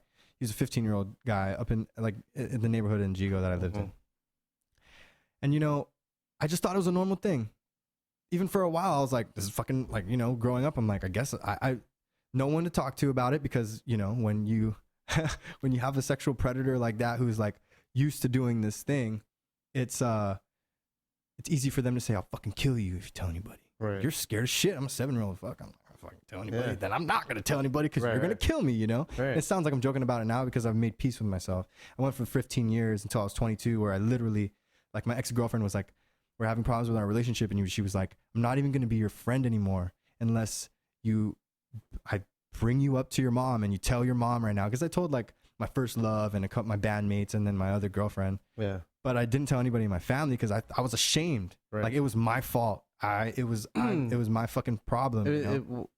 Was it a shame when it was happening, or was it shame because you said there was some form of acceptance? You thought it was normal. Yeah, I thought it was a normal thing because it was just so like, oh, I'm at a point in my life where this shit can just happen. Like this is just I'm 7 or 8 years old, whatever. Neighborhood boy can come over and just do this, and it's like. Nobody knows. Nobody asks questions. Like, I felt like, and then people, it was like, it was just a weird situation, but not ashamed at the time. Right. Because I was just like, fuck, I don't know. Like, is this supposed to happen? I was afraid to tell somebody, I was more scared back then. I see. But it was like a normal thing, for like a year. And it was like really not so fucking cool, but I mean, sexual abuse is not fucking cool, not at all. But 15 years went by and it was just controlling a lot of the aspects of my life. As in decisions that you made? Yeah, like I wouldn't want to go get fucking food. I wouldn't want to go out and be in public and get food. I had social anxiety. I would be like afraid of, seeing different people because I would see his younger brother around. He used to work at Wendy's. And I fucking like saw him and I was like, he's going to make fun of me. He's going to know. He's going to tell everybody he saw me. This was like, I'm like 20 years old and I'm fucking don't want to go to Wendy's because I saw this guy's younger brother. I don't know where the fuck that guy is now, but I've made my peace with him because you know what? The reality is he was probably sexually abused when he was young. Right. So it's like, fuck, man, you know, it's just the cycle has to fucking break, you know? And so I realized like, there's a lot of people that aren't going to be okay with it. They're not going to have that girlfriend who on the rocks of the fucking, you know, relationship are going to be like, hey, for real, like this might not work out, but I'm not even going to be your friend, Clay. If you don't let me drag your ass up to tell your mom, you know, about your past 15 years ago. Right. You know? And so I told my mom, she's like, I always had a feeling, you know, and we're like crying together on the balcony. And she's like, I was like, everything was kind of okay, you know? And it was like, you can come out about the stuff, but people they don't have somebody to look at and be like, well, fuck, like, is it okay to talk about it because they feel threatened? Maybe they're still around their attacker. Maybe, you know, maybe there's all these different factors that come into play, you know, and it's like, they're ashamed. Like me, I was ashamed. Like, fuck, dude, who wants to be like, yeah, I was raped by this fucking 15-year-old guy when I was 7 years old. Yeah. And so I think I'm gay. Yeah. Wait, nice table talk, you know, like, what made you want to come out to at least, you know, your significant others or even it was the first person I was ever sexually involved with. Oh. And I was like, I think this is going to like control my life, but I just got to tell you. Right. Like, because this happened. Because it could have an effect on you. Because I was just like, with her, right? Yeah, because I was just like, I've never done this before. I've never been in this type of situation, but this kind of shit happened to me. Right. And then, you know, we bonded through that. And then, you know, with my bandmates, it just got to a point where they'd be making jokes about something, not like sexual abuse or anything like that, but I would just be like, hey, that's not fucking cool, man. Like, you know, and they'd be like, oh shit, are you okay? Like, you know, and they started seeing some weird things go on with like the way I was acting. And I was just like, all right, guys. Towards certain topic. Yeah. I was like, you know, talking about women, like, I don't fucking like, I don't like, you know, I just don't like that because I've been objectified as a boy, as a young boy. And it's like, man, dude, fuck. I know guys will be guys and stuff like that. And they'll talk about whatever, but it's like, fuck, man. I'm like, it just makes me really uncomfortable, you know? And when I'm around like my close friends and with Radio Pacific, and I just had to tell them like, dude, this shit happened. Of course, they're like, oh, fucking, where's he at? You know, like, where's he at? Let's go get him. I'm like, dude, it's okay. Like, it was a long time ago. I already made peace with it. I forgave the guy and I forgave myself for, you know, feeling like ashamed and all this stuff. But I feel a lot of people still holding that, but they don't see that when they let that go, the whole universe lets off their shoulders and off their heart. So they're still holding every day they're going around tensed up, scared. Well, people are looking for closure, right? Yeah. They are. And I don't know how to give it to them, but I don't know how to give closure to somebody. I only knew how to do it my way by just time, I guess. But it's hard. It's a hard topic to talk about. But if we talk about it, and I just want to let everybody know, it's okay to talk about it. Like, you know, it's okay. You don't have to feel shame. You know, you don't have to feel shame about like speaking up about domestic violence in your household or about, you know, wanting to kill yourself. You know, I've had an uncle that, you know, hung himself in last year. I had my friend who jumped off a cliff last year, you know, and it's like, fuck, man. Fuck. Like, you know, there's these things that they happen and you're like, okay, could I have done this, right? That's the one thing everybody's like, could I have done this, whatever. So you start rationalizing. Yeah, you start thinking about that. And that's not really what, I mean, I know that everybody has their problems and they're going to do what they're going to do. At the end of the day, you can talk to somebody about something, but they're going to do what they want to do. Right. You know, they're going to do what they want to do. You can talk to somebody out of, you know, going and buying drugs, but if they want to, then they're going to do that. And that's just up to them. But like you said, sexual abuse is something that's not the easiest to talk. No, it's not. Right. And so for me, especially who too, right? I just bottled myself up for a long time, 15 years, just walking around, being the life of the party, smiles, voices, whatever, this and this and that, you know, the tricks and whatever, pulling tricks out of my bag. Right. You know, but nobody knew this fucking. Go home and take off the mask. Yeah. And it's like, oh, you know, just live with it. And then it's a normal thing. Fuck, you know, nobody really knows, whatever. 5 people know. Yeah. Fuck, you know. And then 6 people know because I had another girlfriend, you know. It's oh, and then she finally was like, you need to tell your mom this is fucking ruining your life, you know, pretty much. And she's probably going to listen. Did you see it ruining your life? No. But she did. She's like, you don't want to go out. You don't want to do this. You don't want to do that. And it's like, what is it? And I just always come back to like, I'm ashamed because I was like lying to her about smoking cigarettes. But that was like one small thing that was just like, nah, not really. You're just fucking lying. Like you're really like trying. It's like a placeholder for something else, trying to give it an excuse. Cause I was afraid like you're going to tell your parents and they're going to be like, why didn't you tell me? And that's what was happening. My dad's like, why didn't you say something? Like, dude, shut up. Like, Yeah. Why didn't I say something about the 15-year-old guy who said he was gonna fucking kill me? Like, it's just not, when you're 7, you don't think about these things. Like, you know, it's just it's a lot harder to deal with. So I can't say like, oh, for sure, this is why I didn't tell you. But at the time I was like, oh fuck, seems like it's just normally happening. Like, fuck, man. And apparently it is normally happening. But that's the problem. That's why I wanted to talk about it, because it's like, fuck, every day in the paper. Why are we hearing about it every day in the paper? Every single day. Every single day. Yeah. And there's a new scandal coming from the Catholic Church. It's crazy. You know, with sexual abuse and crazy. Yeah. I mean, yeah. Why are we hearing it every day? And why? Like you said, it's become normal. People are numb to it. The fact that it's happening. Yeah. Yeah, people are speaking up about it, but not the victims. They themselves. A lot of people are like, I don't want to talk. It's okay. Never mind. I don't want us to have any drama. I just want it to go away. I just want it to fucking be done. I don't want to bring it up. I don't want to ruin that person's life. I don't want to do anything. It was probably my fault anyway. That's the one thing where I'm like, dude, I know women that have been in relationships where they're like rationalizing why, well, I think it could have been a part of my problem that I was doing this. Like, no, nobody deserves to be fucking beat like that, you know? Yeah. You can't rationalize and back up the person who is abusing you on sexually or physically or anything. Like, you know, I understand why people have that in their mind and they go through it. And some people make it out of those relationships and some people don't. But I understand.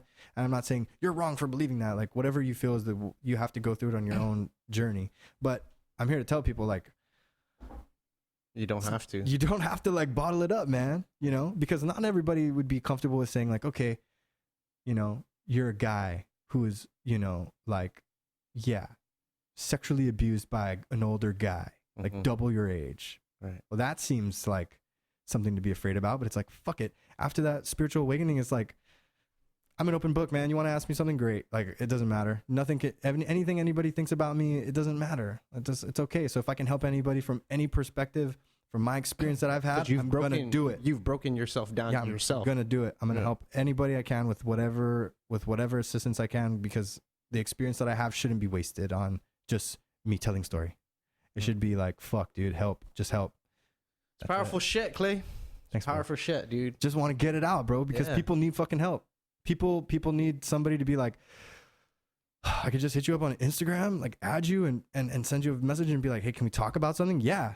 Give you my number. Let's fucking send voice memos on WhatsApp, because that's a great way to communicate. Way to tie it back in. You know? Way to tie that back in, yeah. It's something that's so easily accessible. People don't have to go and enroll themselves, pay for therapy, pay all this money, be afraid, lie to their parents that they're going to therapy when they're paying out of, you know, their pocket, whatever. People are afraid. They just want to suppress it. They want to shut it out, but they're walking around with all this pain and anguish and fucking sorrow and guilt and shame on their backs. And they're just going through life. And they don't know that they can just lift it off and everything else opens up. Yeah. And I didn't until I did, you know, and I had help from my ex-girlfriend. So thank you very much. But, you know, it's like, it's a process that, you know, if anybody needs help, fuck, I'll try to help out, because it's not fun, but I've been through it. Been through a lot of shit, and any of the stuff that you heard tonight, I mean, if you need help with that, fuck, I got your back. I love you. You know, the universe loves you. You just have to want to, you know, open up and be okay with change, because that's the one thing that is going to help you in the long run, you know. That's awesome, man. Yeah. I did not expect any of this to come out of any of this to come out of this conversation. And I think what you're saying tonight is extremely powerful. And you're right. People do need to hear it. People do need to be okay with speaking up and saying what's on their mind, on their hearts, things that's happened to them. Right. You know, it may not be the easiest decisions, but the weight lifted off the shoulders is probably greater than having to live with it. You don't know how much weight it is until you let it go. You really don't. Like, you'll be living with it, and then when it's gone, you're like, I feel like I could backflip. If I knew how to backflip, I would fucking backflip. That's how good you feel, you know? That's how good you feel, man. So. We've been going long. Yep. We didn't.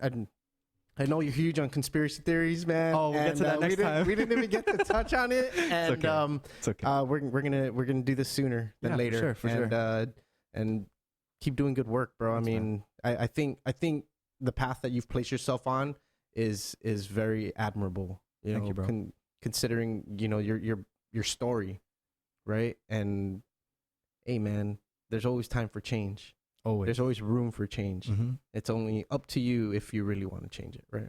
And you are the epitome of that. Thanks, bro. There's a lot of people that are on their journey. Everybody's on their own level of their journey, and you know, it's about just helping each other for the greater good, man. Sharing your story, sharing your help, because it's all about love, you know? That's all there is. It's just there's only room for love. Anything else? No room for that yet. For sure. For sure. Thanks, brother. Yeah, I'm glad we finally did this. Dude, it's great. We gotta get together soon. Yeah, for sure. Yeah, even offline. We'll just like meet up and talk and stuff. For sure. Anything you want to put out? Promote? How people can follow you, contact you? Man, if you need help with anything like social anxiety, with abuse, with addiction, whatever, just send me a message on Instagram, you know, and then I'll add you, and we can get your number, and we can talk on WhatsApp, you know, and then we can probably meet up if you're comfortable with that. As far as, you know, I mean, not to take. Where can people follow you? At Clayton Leonidas, spelled like the Spartan King, but that's not what I'm named after. I was just named after the doctor who delivered me. My parents were stoners. So really? They were like, "What's your name?" Okay, that's my middle name. So, yeah. Of a doctor you never met. Never met him. Yeah, never met that guy. But you know, that's the story.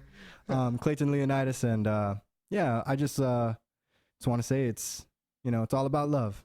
It's all about love, and it's all about sharing and gratitude and respect and loyalty and honesty. So that's all we have space for, and I think Guam's going in that direction. There's a lot of change happening, and you know, it starts in the household, and when the household can't be a system where, you know, you have people that are kind of like, you can't, you know, function with their, like, even with my dad, you know, he's set in his ways, you know, I got to branch out, and you can create your net of people, and you can really, you know, you can make differences with, you know, your village, and then your, you know, your community, and we can be a huge net here on Guam that can, you know, cast our reaches out to other places and offer our love and respect to everybody, you know, because that's what it's really about. We're all one, you know. I love it. All right, brother. Thank you. Thank you, everybody. Hey, yes. Brian's here. Thank you. What's up, Brian? Thank you, Brian. Hey, what's up? Thank you, Matt. You guys are so Brian cute. loves you. Matt loves you. I love you. And Master Random, thank you for listening. All right. Clayton Leonidas on the podcast. Yes. Oh my God. It even has my name on it. That's yes, awesome. it does. I got you, bro. How did you know to bring it?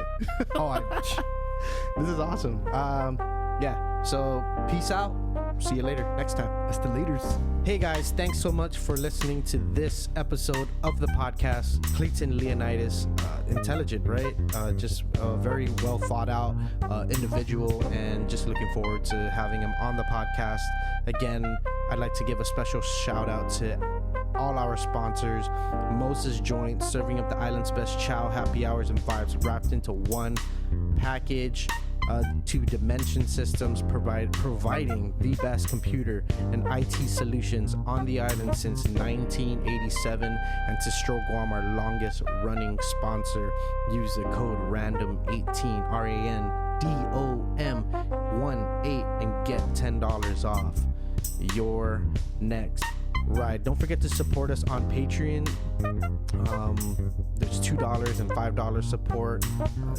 We're trying to stay active. I'm going to do something to sort of use the money to give back to all our patrons for supporting us over the last, I feel like it's been just about a year. So you guys are definitely owed something from us to you.